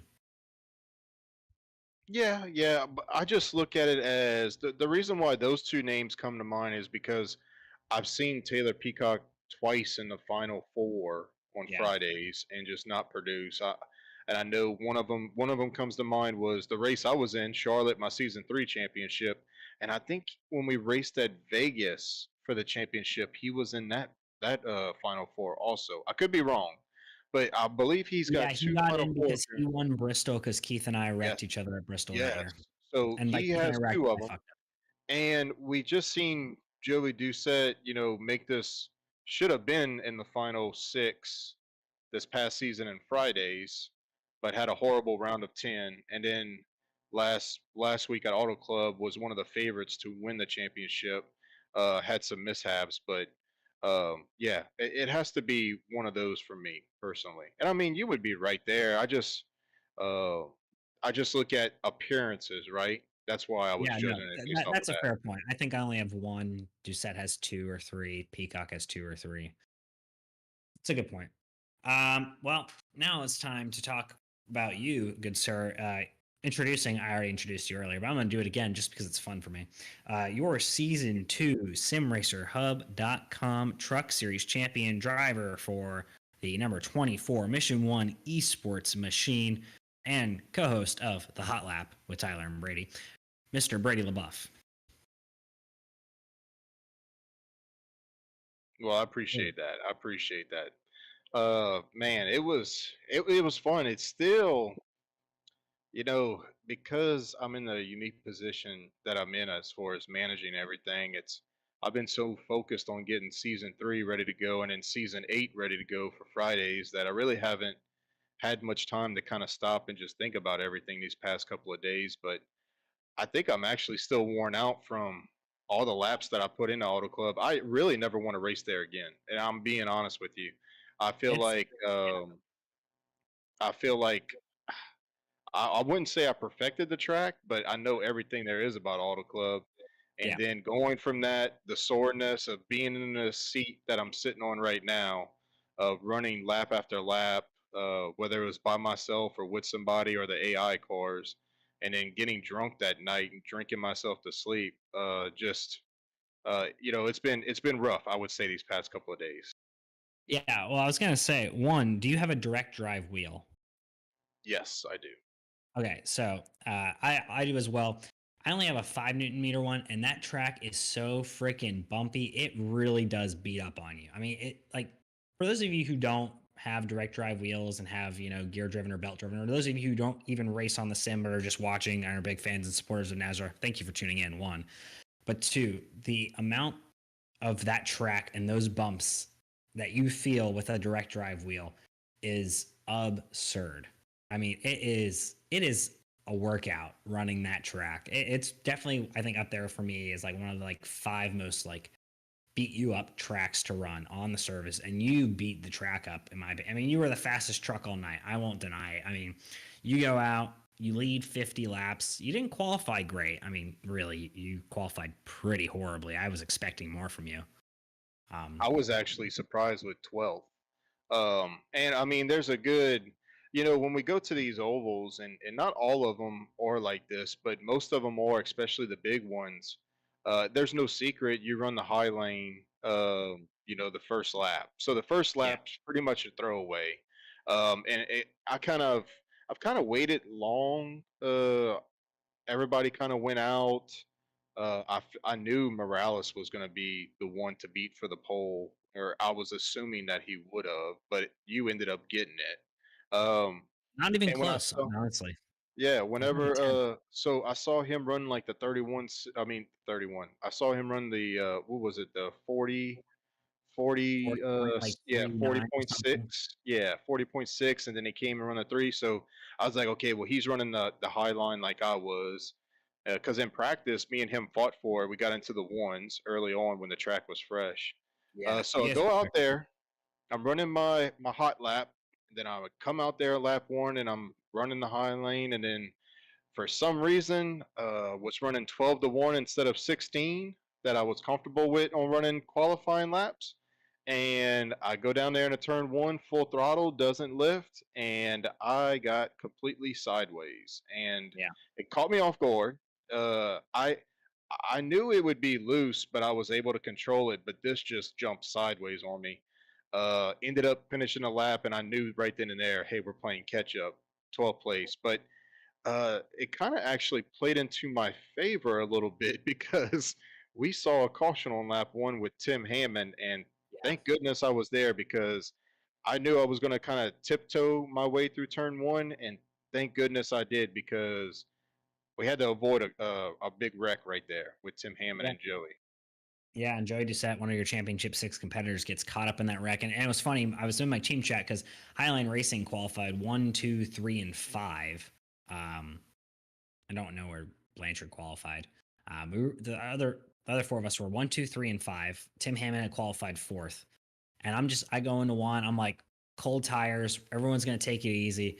And just as I exit the corner, I just see in my mirror the 69 machine, which only had a 69 on one door, which was the door that I saw, just loop it off the corner, and really middle late on the corner. And I was like, well, there goes half the field. And kind of. It only involved like 3 or 4 trucks, but it looked significantly worse than it was. And it really did put Joey behind the 8 ball early on. Absolutely, and I believe the worst one that got it was the guy that qualified 8th was Adam Newbert. I seen his hood and front end flying all over the place, and I seen Hammond. He was having trading paint issues, and I'm like, that's your least of your worry. Like you're fighting for a consolation playoffs. Like who cares? Like run a, all white or all black scheme. So Right. yeah, and for some reason, I didn't really talk that much at the beginning of the race. Usually I'm like, hey, look out for this, look out for that. But I guess I was just so focused on in the moment of, I'm not gonna lie to you, I was kind of nervous. Yeah. They had some, like, things you had to get knocked out of the way, and that just kind of really kind of put the pressure on the door. Was like, wow, like if this is how this race is going to go, like I need to get up front so that I'm not involved in this. Right. We go back to green. I get around a couple of guys, and next thing you know, we're drafting, and we're fighting for top 3. Me, you, and Hunter. Yeah, and you got up there quickly. Like I think it was like lap 7 or 8, like 3 laps after we went green. And I just hear Hunter say, "Oh, Brady's right here." And I look in my mirror and I was like, "Oh yeah, there he is. He's already up here." Well, I didn't take long, did it? Yeah, stage one. Otherwise, than that one yellow was pretty tame, right? I don't think the Hartwick Barnett incident happened until stage 2. I want to say. Yeah, Um, that was actually right after stage 2. Um, that was, I want to say, about 3 or 4 laps into stage 3. Oh yeah, you're right. So It was on the so restart. It was on that yeah. restart. Yeah, stage one we kind of just chilled up there. The three of us. Blake Lothian tried mixing it up with us for a little bit, and we kind of just settled in line. And I think the four Well, of us were content. yeah, and I kept on wanting to kind of get in there behind Hunter just to kind of ride around with you guys. I wasn't in a hurry to get to the lead. Right. I was just trying to get through stage 1 to where I want to see what my tire wear was. The Right. right front was still at like a 86%. Right rear was 94. I was kind of happy with that. And Yeah. then I knew, if I could just maintain and I wanted to. I don't know what you guys were saying in your team chat. I know I was taking it three wide there at the end of stage one, but all I was trying to do is to see like, hey, if I'm in this What's a situation, run? What's a run look like late? Yeah. yeah. What is this going to look like with three to go? Am I going to be able to make this pass? I could care less if Tyler wins the race, but I got to get around Hunter, and I was able to. So I go down pit road second. Don't lose any spots. I think that was the most thing that I was proud of all night long. Is Not I losing worked spots really in the road. hard. Yeah, Yeah. is I 'Cause it's I slick. worked hard. Yeah, getting on and off pit road under green flag conditions, not losing any spots. I actually practiced getting in and out my stall like maybe 50 times, I want to say. And I just kind of everything played in my favor. The only thing that I was not proud of, because stage two was kind of a different story. It was me, you, and Hunter at the end of it, but I was actually kind of, controlling the race at that point. I felt very comfortable controlling the race, kind of breaking the draft a little bit, helping myself to maintain the lead there, running that bottom line. Didn't lose any spots, came out, still fighting for the lead with you. I wanted you to just push me. I was like, Tyler, just come on, let's just push each other and just put a Yeah. gap on these guys. And there's a I green flag pit stop. What's that? I was gonna say I was a little bit afraid of bump drafting. I did it a couple times, but I didn't want to come off the corner with such a large run, right? Because you and I ran very different 1 and 2s. I would rip the top of the fence and have momentum down the back, and you would ride the bottom generally in both corners. Um, I didn't want to get to you at a point and accidentally put you in the fence, and that was kind of my reasoning behind kind of instead of staying in line, at least on the back straightaway, diving to the bottom because I thought the speeds were such a great difference that it could have been risky. And sometimes it was, right? There were a couple times where you and I kind of slid across each other. And when we say slide across each other, I mean, there was a car length or two between. Neither of us really forced a slide at all on each other in any corner. But there were a couple times where I thought the momentum was just going to be too great that I would hit you so hard it would put you in the fence. And that wasn't how I wanted the race to play out. Even though Hunter's my teammate, I'm not going to wreck you to help him win a title because that's not how I personally race. Right, and I respect that. And I mean, I respect, I'm just joking whenever I was saying helping each other out, but um no, I get that. And what was even worse about it is I was like, okay, well Tyler's going to come and pass me. I'm going to ride behind you, but I would get the big runs. And it's Yeah. like, man, I cannot not take advantage of it, right? No, you have to. Because I got Parsons behind me. I got White that I'm dealing with now. Like, what's going to happen if I give up this track position? I want to control the race. I have to control the race. Yeah. And I want to set myself up for green flag pit stops because I don't want to be playing catch up, No. because I felt like after the Hartwick and Barnett accident, there was not going to be any more cautions. I just had it in my mind that, hey, we're setting ourselves up. Everybody asked me in the channel, when you're pitting. I said, I want to pit with 24, 25 to go. That's the number that I originally came up with whenever I was thinking about the whole strategy and kind of, practicing running. When I was running AI cars, I was doing 55 lap races. I was practicing with, 25 to go, 25, 26 lap runs. That's where I Right. felt most comfortable pitting and coming back out on the out lap. So, when it comes on 75, I'm pitting that next corner. When we get in a 3 and 4, I'm pitting. So that was my goal, and it kind of worked into my favor because I I was running and I was actually pulling away from Yeah, you and you had about a Hunter. second. You had about a second on Hunter and I, and we actually were going to pit on lap 75 as well. It was originally our strategy, and I was like, "You want to be in before Brady, but unfortunately, at the same time, even though you and we pitted essentially one lap after each other, right, within a lap of each other, the rest of the field didn't, and so Hunter got clear of most of the traffic. You did as well, but I must have slid or something coming off pit road. Lost just enough time that I was in the behind like a group of about 10 trucks. and had to work my way through them. Which kind of at that point I was like, all right, well, I'm just gonna sit here in third. Yeah, and well, because I looked at the relative and it was a 1 second gap. I ran another lap. They said, Zach Hartwick, got in that wreck, so he was watching the football game, but spotting for me kind of at the same time. And he Right. said, "Hey, Hunter and Tyler's pitting." I said, "Okay, that's perfect because I'm pitting next lap." And Joey and everybody, because Joey was still, competitive, whether it was fourth or fifth at the time. He was like, "You're going this lap," and I was like, "Yeah, I'm going this lap." So I went and pitted. Now I do have to say I was a little bit more conservative than I was practicing getting on and off, just because I knew I had that second gap, which I come out 4 tenths ahead of Hunter, so I lost 6 tenths to him. And then the embarrassing, well, I wouldn't say embarrassing moment, but the part that I hated about the race was Hunter, me and him get through all the traffic. We're racing. I wanted Hunter really just to kind of stay behind me. And I understand his point is, well, no, you're the fast guy. I got to get in front of you, so when the tires wear off, you can't pass me. I get it, but I kind of just wanted to work with him and just kind of get to a point to where we were just fighting for a championship and the race win. It doesn't work out that way, and at the same point, he's running the bottom, I'm running the top to consume tire wear, and uh, I'm gonna hold him down there because I'm like, okay, well, at this point, I'm just gonna make Hunter burn up his stuff, and I don't have to worry about him, just like I didn't have to worry about him at the end of the green flag run before.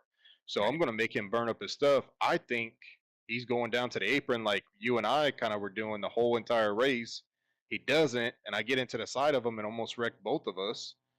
So it kind of I take blame for that. I apologize to him at the end of the race because it made him less competitive. It really didn't affect me much. No, I was surprised. You still had a lot of speed, and I would say that we were pretty even because like we were about like 2-3 seconds, didn't really change much between us at that point, and then after that we were kind of just the same gap the entire way, until about like 5 laps to go when I finally realized what lane you were running and how I could do it and be a little bit quicker. But you were just the dominant car, and I want to talk about this stat, right? You of 100 laps in the race, you led 51, I believe. Yeah, it was 50 or 51. Yeah, and then the next driver was myself, who led 30 or 31. So between the two of us, 80 of the 100 laps, right? I want people to understand with Auto Club, although it is very wide, it is beyond the first couple laps of a restart. It is so incredibly hard to pass. So incredibly hard to pass. Because you are so reliant not just on the draft in front of you, but also you kind of need a push behind you in order to actually make the run on the guy ahead. If he covers your line in the corner, although there's a lot of lanes, if he covers that line that you're running, you're going to get so tight you're not going to have any help down the straightaways. Absolutely. And it plays into a racy racetrack, I guess is the best way to call it. Like you get the run and you kind of propel people in front of each other. Adam Newbert actually picked this as a championship track, and to his point, when he picked it, we had just ran Auto Club in season one. It was like 3 weeks, I think, prior to us making the schedule, and it was actually a decent race. I mean, it was racy. It was more running the high line. So we all in favor was like, yeah, maybe it would put on. Looking back at it, it was really not the best track to pick, and that's not Adam's fault No. or anybody's fault, but I would say this, we were in the mindset of, well, if Auto Club kind of works out, maybe Michigan might be a destination one day, later on for a championship, but it would never be. I think there's 4 tracks, depending on the time of day, to run. You could say 5, maybe, depending on the time of day. You could throw in Vegas. Yeah. Well, I would say Vegas would be one. Running during the day at Vegas, Homestead, Charlotte, Homestead and Charlotte, to me by far in that rotation. And we're gonna we're gonna see what Atlanta, the old model, not the super speedway type racing, but the old style. We're gonna see what that does on Friday nights, and if it works out, we're gonna continue to run Atlanta. But I think those four tracks, Phoenix. kind of, uh, It's maybe not we've great in done real it. life, but it's We've done it.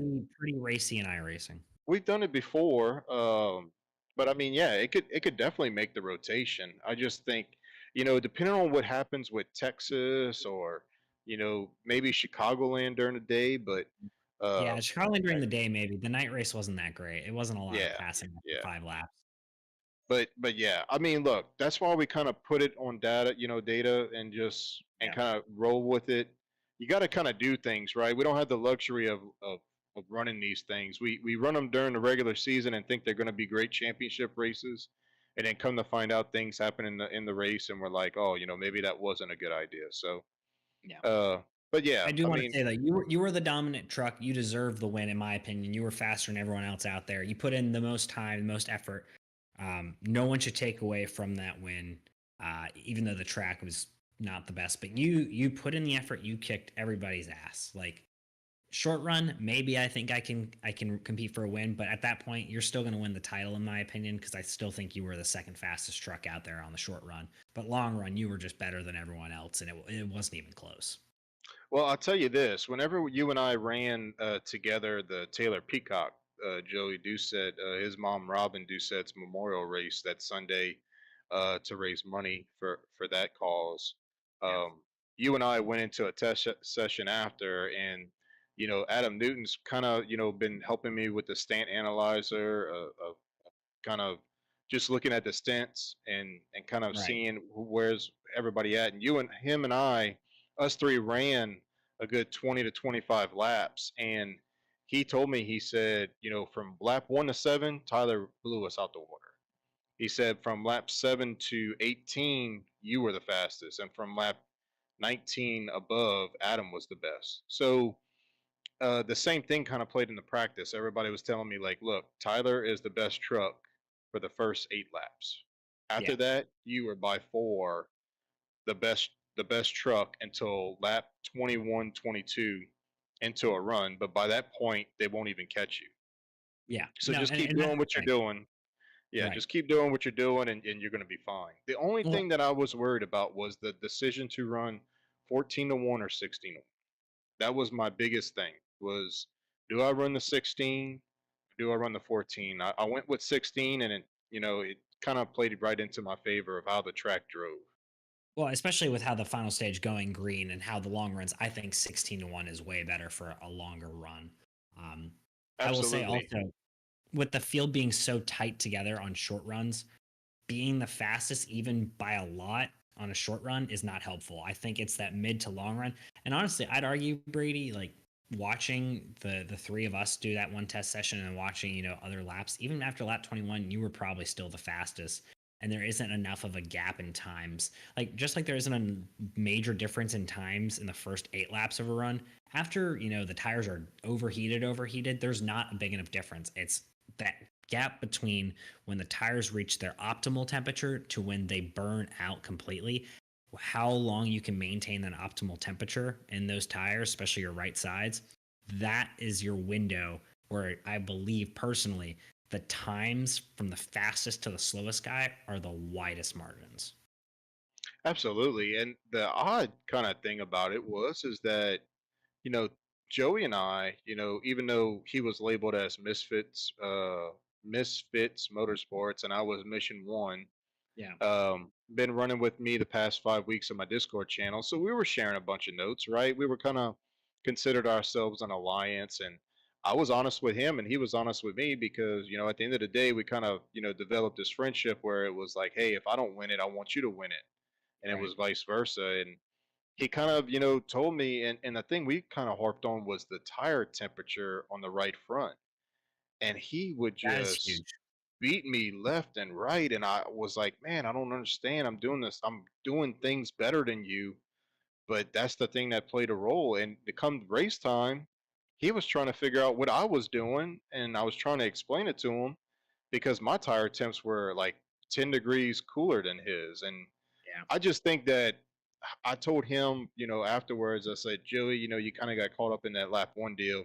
From that point on, you were playing catch up, and you just were not driving to your style. You were over driving to get caught back up. So I think that's where that whole mishap came in. But it kind of played into my favor, so I'm not complaining. Yeah. Well, again, I do want to say congrats again on your championship. We'll give this for you to thank everyone who's made this happen for you, Mr. Brady LaBeouf, and then we will finish up with some fun little notes about the Monday night series. But the floor is yours. Well, I appreciate it. And man, everything went so fast Monday night that I try to catch everybody. It's impossible, but first and foremost, I got to thank my wife, Brittany, my kids, Liam and Brady Jr. Like I said, honestly, whenever I had literally crossed the start finish line, they were running in here with champagne. And my wife, that was, not my little kids, but my wife was, and they were all excited, jumping up and down. And it kind of, it makes me appreciate it from the standpoint of, I could be doing anything that I want to do as a hobby, but I chose to do this. I chose to manage my time to where I do real life stuff with them. And whenever I have some free time, I'm kind of, thinking about things to kind of put into Nazra. And to have their support kind of means everything to me because they could not. My wife could say, "Why do you do that?" Or "Oh my God, you're racing tonight, really?" And she doesn't. She appreciates that. I have passion for something and I do it. So can't thank them enough. Everybody that helps me out behind the scenes, Cody Knott, Jeff Sickles, Adam Newbert, Jason Morales, Huck Wigginton, the board of directors, Tyler, you're on that board, the appeals panel, the broadcast team, Nazar 360 Racing Network, all the announcers, producers, the hot lap. Tyler, you and me go at it every Thursday night. I love this. I love doing it with you, man. And I can't thank you for putting your time and investing it into myself and to this whole product that we call Nazra. Cody Knott, vice president. I mean, hands down, like Cody Knott is just everything as far as bringing it to the next level, as far as the graphics go, as far as managing the broadcast team. Mission One Esports, everybody that races for me on Friday nights, Monday nights, they all reached out to help. Even though we may race on different teams Monday, we're kind of bringing the guys back to Mission One for Monday nights. Robbie Richards coming back. The support that they give me, the excitement that they gave me, for winning it just makes me feel like I'm doing the right thing, and kind of, it's tough when you manage and own something, but you also want to race and be a part of it. Because sometimes, if we want to be honest with you, at the end of the day, it may not look good if a guy is running a league or owning a league and he wins in it. It's just sometimes it's the optics, right? That really it's not right, it's not fair, but at the same time, it does play a role in that. But I try to keep it as fair and clean as possible. That's why I have the appeals panel. That's why I have the board, the executives to kind of make it seem like it is a democracy because that's exactly what it is. I don't do. It's not a one man show. I can't do things without Adam Flieger, Wesley Outland, Will Tiller, all those guys that kind of help out. So just a big shout out to everybody, all the drivers. The biggest competitors that we have in this series, the Adam Newtons, the Adam Newberts, the Stephen Thomases, the Chris Cinnamons, Keith Bradleys, Joey Stiers, Carey Tribute. I think Carey Tribute is one of the most underrated drivers in Nazareth. I love racing with him, but all those guys that keep me competitive. If those guys wouldn't keep me on my toes and make me feel like I was an underdog, because after our last podcast, Hunter and Nate Maurer made me feel like an underdog. Justin White made me feel like an underdog. And I said, you know what? Y'all keep talking. I'm gonna go get to work. I'm gonna go in the sim. I'm gonna put in the time and put in the laps, and I'm gonna make it happen. So I can't thank the drivers enough for pushing me, and just like I said, everybody that kind of helps me out and keeps this thing going week in and week out. It's grueling. It really is. We just finished 25 weeks and we're about to start up another 25 weeks. So I'm so thankful to be in this position. NRE Power Systems, all our sponsors, SimRacerHub.com, DSR Electric, Cops, Pulse Poppers, Serve Pro, Glass Mechanic, everybody, that kind of helps out, gives a little here and there. Hoopty's Garage. I mean, everybody you see rolling on the screen right now that has a spot in our Blanchard's Towing. Everybody that has a spot on our sponsor team. Thank you enough. Thank you for everything you do for us. Can't do it without you. And man, I'm excited to see what the future holds for Nazareth. Cannot have said it any better, in my opinion. Do want to say again, congrats to you, Brady. On the other hand of things, the consolation prize goes to Taylor Peacock because Tim Hammond wrecks on lap one. Zach Hartwick and Steve Barnett wreck each other in stage three. Really, Peacock didn't really have to do much other than just stay out of trouble, and he did exactly that. So huge shout out to Taylor Peacock for winning the consolation bracket, a pretty decent prize there, $125 for finishing 21st. So again, huge shout out to Actually, he him. got 200 because at the last Oh, minute, Chris right. Blanchard missed a race, so he said, "Hey, I'm gonna throw in an extra $75 to whoever wins that prize." So Taylor Yeah. got $200 because of that. So shout out to Blanchard's Towing for that. Yeah. And yeah, I mean, it was pretty coasting for Taylor. Ed come up and put up a fight there at the end. He finished He one did. spot behind Taylor, but yeah, Taylor wins it. Congratulations to him. And I kind of liked it a little bit. I wish it would have. I liked the trash talking from Tim and Steve all week long, and they both kind Yeah, of I wrecked wish out it had of been it. more competitive. Yeah. Yeah, but hopefully, since we have it under our belt of one season, maybe next season will be, a little bit better. Yeah. And it was only a better time. I want to talk about something that you and I worked on, a little project that I brought up to you. Be looking at if we ran a chase format, right? Final 8 races of the year, just points, no eliminations, no winning in, none of that. What we found out is you still would have been the champion. So again, congrats on winning the chase, Brady. Thank So you. nothing changes there. But what I want to point out, there's a couple things that did happen. You would have come into Auto Club 7 points behind Hunter Parsons. You would end up winning the title by 11 points. But the lead changed pretty much every week. There were 3 weeks where the lead did not change. Weeks 1 to 2, Joey Doucette stayed leader, but his lead shrunk. Weeks 3 to 4, Hunter was the leader. He actually had like a 40-point lead at one point in these like chase playoffs. And then week to 5 to 6, I believe it was back to Joey Doucette as the points leader. But every other week, though, we had a brand new leader, really tight battling back and forth. Your championship 6, 5 of your championship 6 would have finished 1 through 5 in the chase format. The only guy who wouldn't have would have been Lance Miller. He would have fallen all the way to 9th.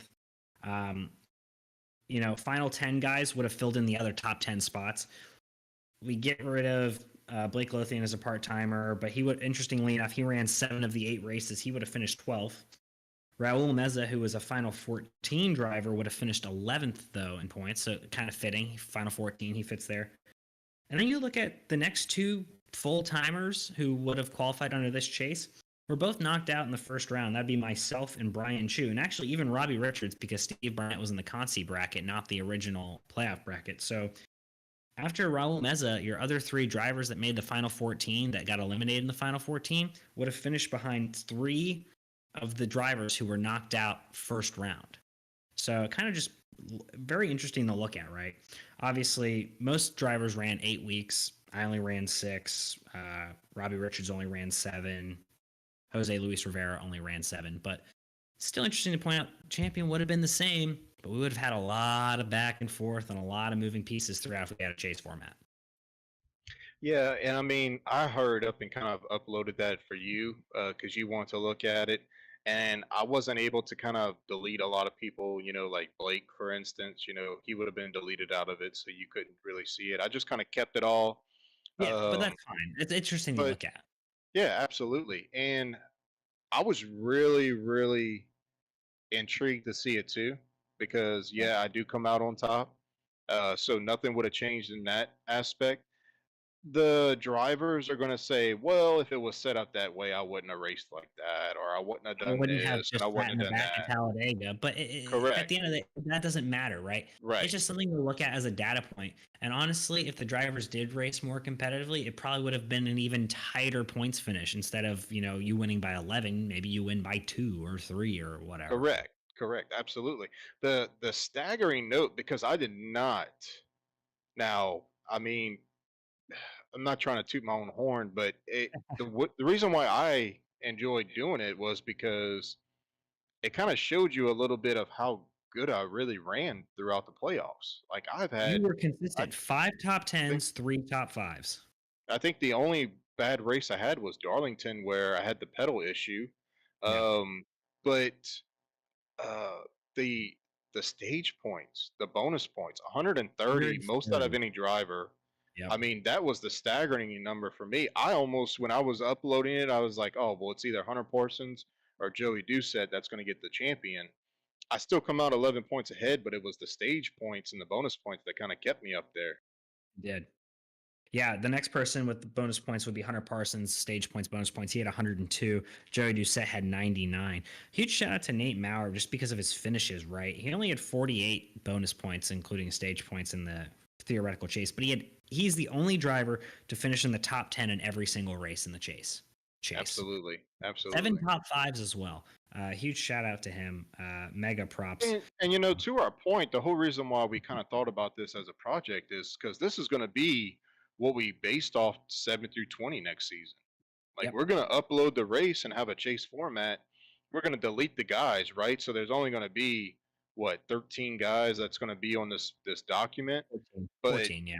well, 14, but that's going to be how you finish in the final standing. So if people are watching, especially the drivers that race on Monday nights, if I were you, for one, I would make sure that you do your best to show up. I know life happens, but show Yeah. up.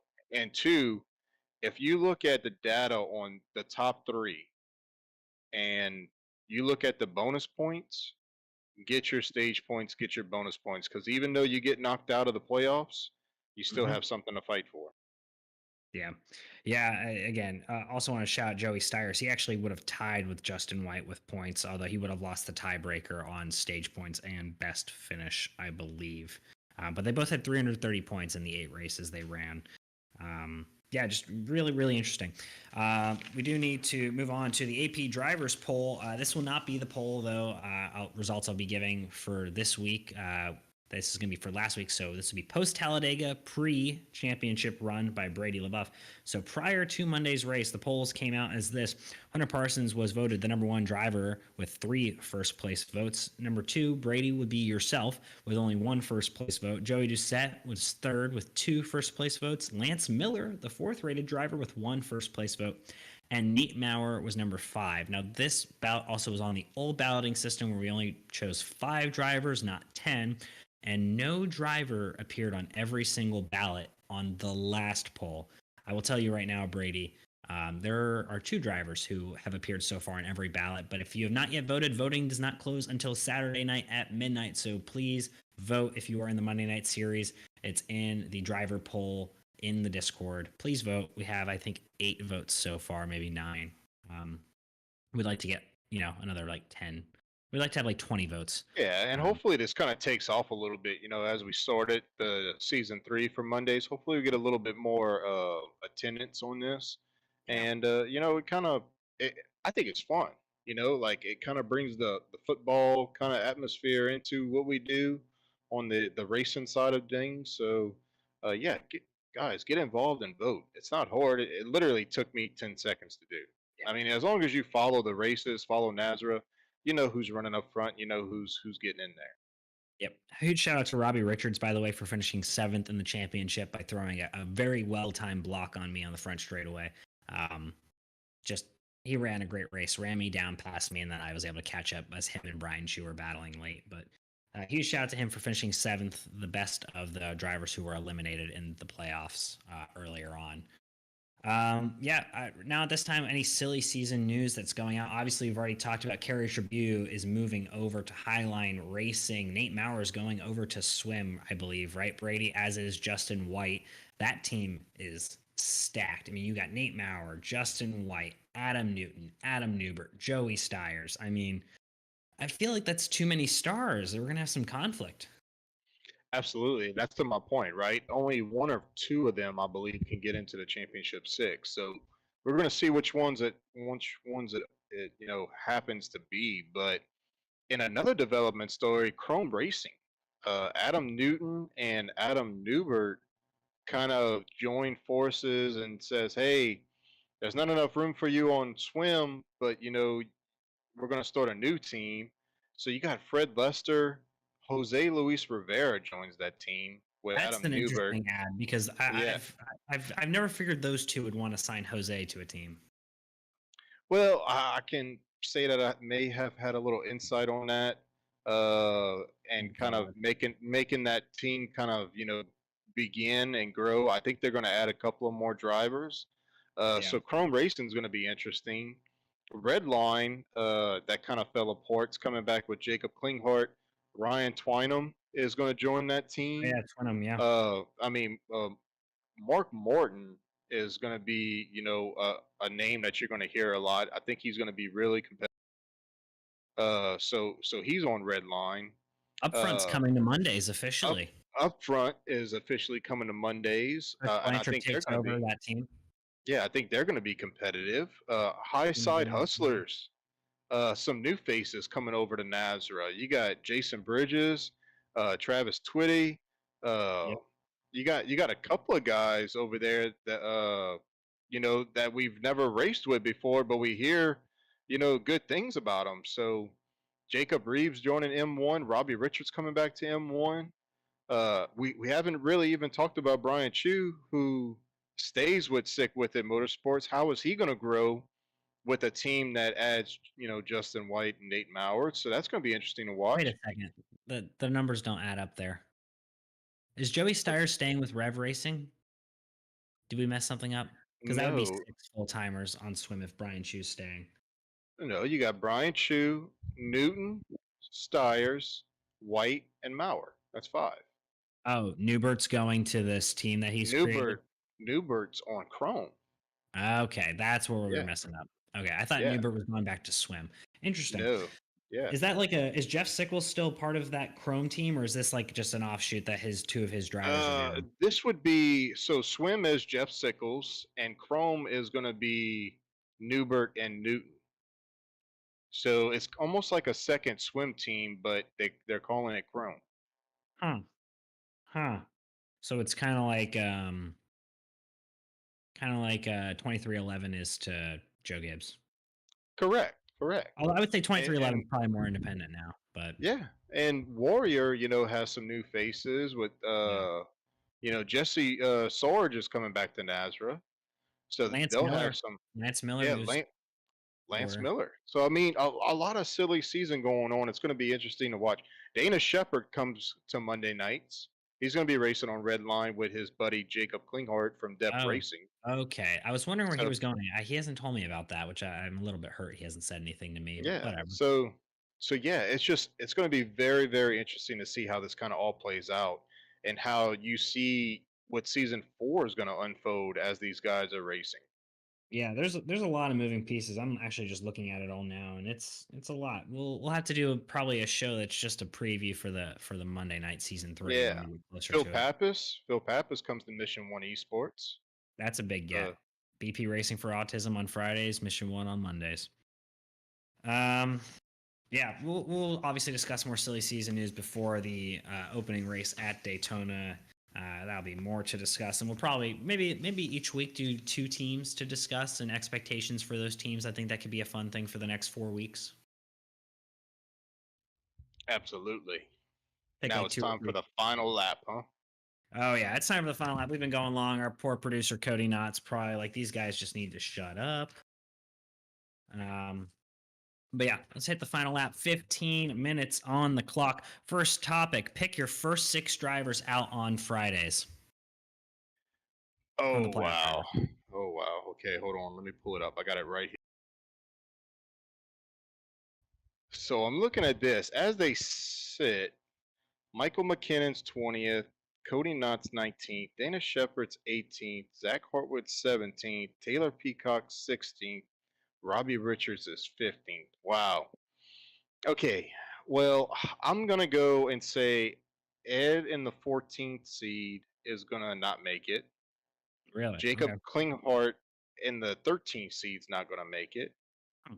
Raul Meza in the 12th seed's not gonna make it. Agree with that. And then I'm going to come back and say Zach Harwick in the 17th seed doesn't make it. Dana Shepard in Agree. the 18th seed doesn't make it. Nope. And I'm going to say, hmm, I think Michael gets through. I think Cody gets through. I think Taylor gets through. Robbie. I'm going to say Kyle Hess in the 11th hole doesn't make it. Say Kyle Hess, right? Is that what you said? Yeah, Kyle Okay. Hess. I agree with your Hess and Meza and Hartwick picks. My other three drivers who are out, sorry, producer, knocking you out. You're close, though. I think it'll be close. I know you did. I know you made the round of 10. It's a pretty hard field this year, though. We've added a couple new faces. I'm sorry. All right, whatever. And producer's yelling at me. Anyways, Justin Lumpkin will also not make it. And then Brandon Bullock, I know he won to get his way in. I don't think the momentum carries over. These three tracks don't really line up great for Brandon. No offense. Especially the road course. Not really his thing. So Brandon Bullock is knocked out in this round. Next topic. Pick your winner for tomorrow at Darlington, Brady. You know, I kind of thought about this kind of throughout the day because I was kind of in the Discord, kind of, doing things. Um, eh, there's two names that come to mind right off the bat: Joey Doucette, Stephen Thomas. I think Really? I'm going to give the edge to Joey Doucette. He pretty much He should have won the dominated. Monday race. He should have won the Monday race. He should have. After I had my pedal troubles, yes, I'm bringing it up again because it still bothers me to this day. But Joey Doucette runs out of. Well, he doesn't run out of fuel, right? He He Nate got Maurer wrecked. runs out of Now, fuel. by the way, I Yeah. would like to point out using that little stint thing, I was the fastest truck after 20 laps every single long run we had.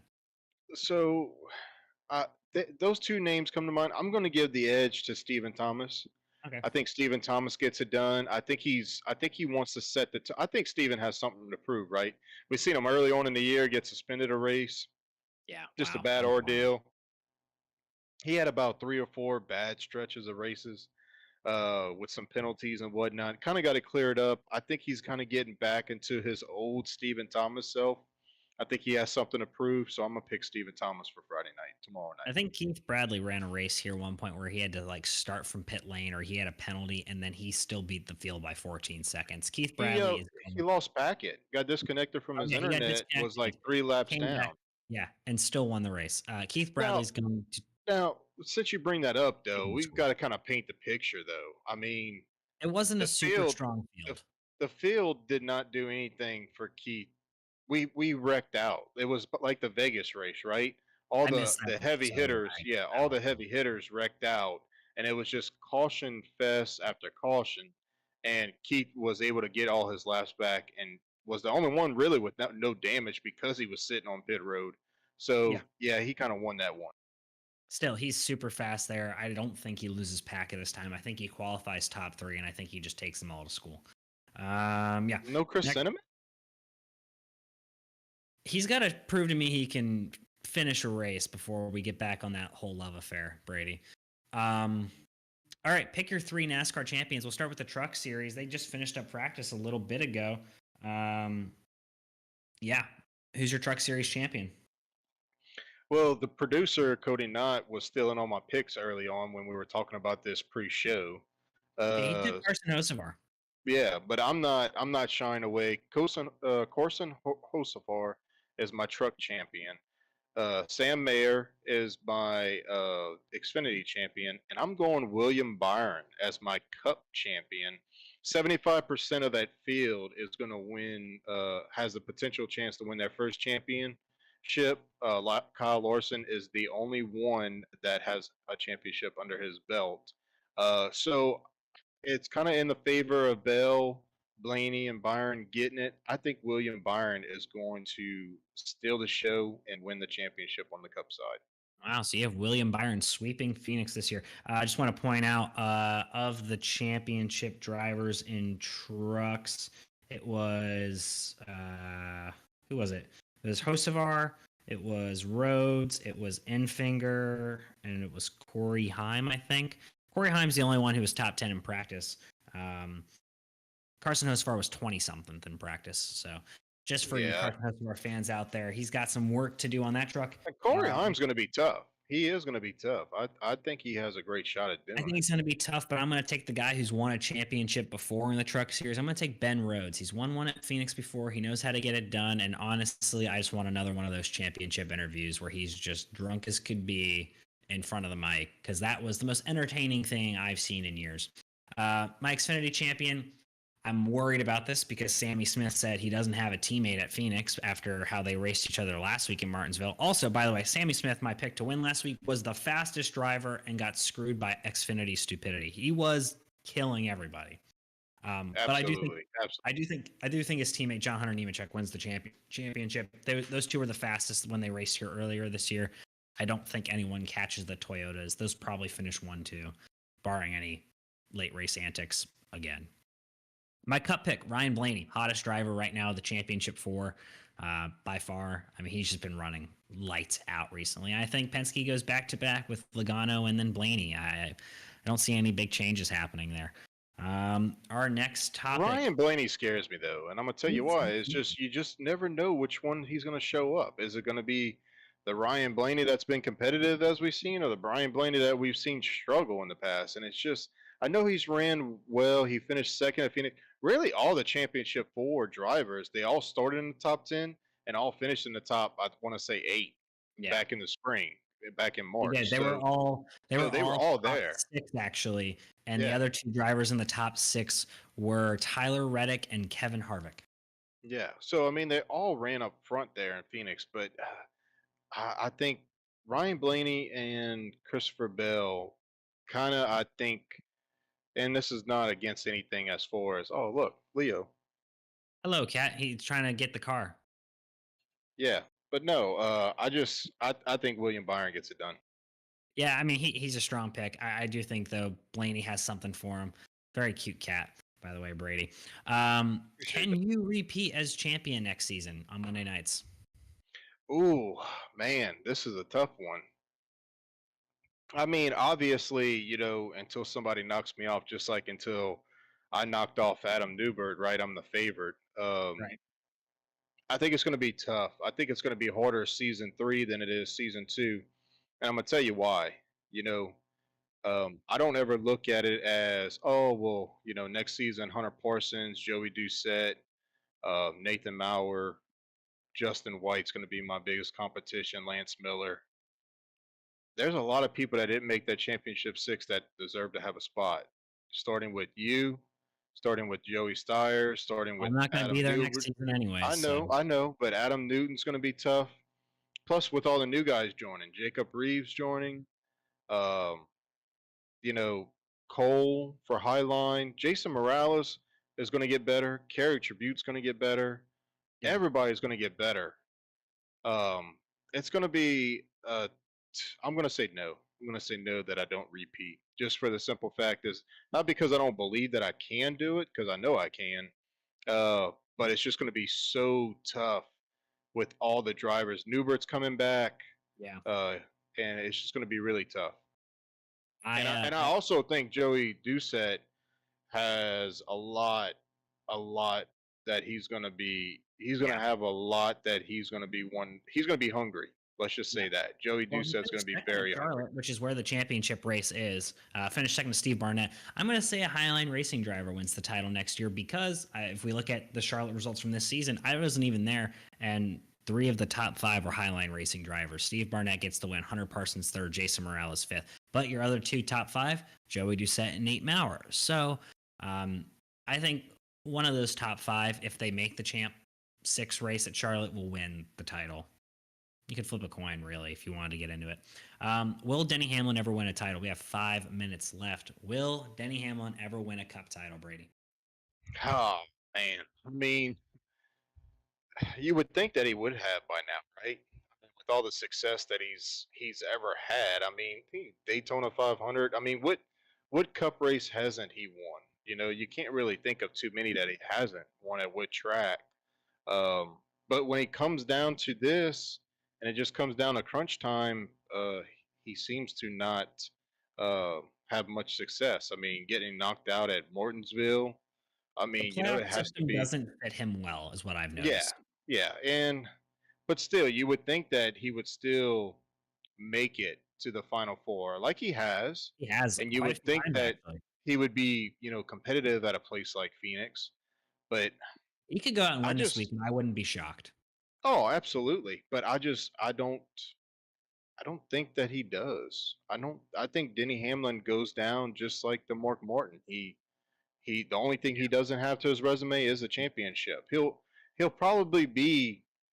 I mean, Denny Hamlin has 50 plus wins in He's the statistically better NASCAR. than Mark Martin. He's won more big Yeah. races than Mark Martin. So I No mean, offense to Denny Mark Martin. Hamlin to me, he's going to be a Hall of Famer, no doubt. Easily. I Junior's a mean, Hall of Famer, and he didn't win a title. yeah, yeah. And he So I gets mean, half the wins.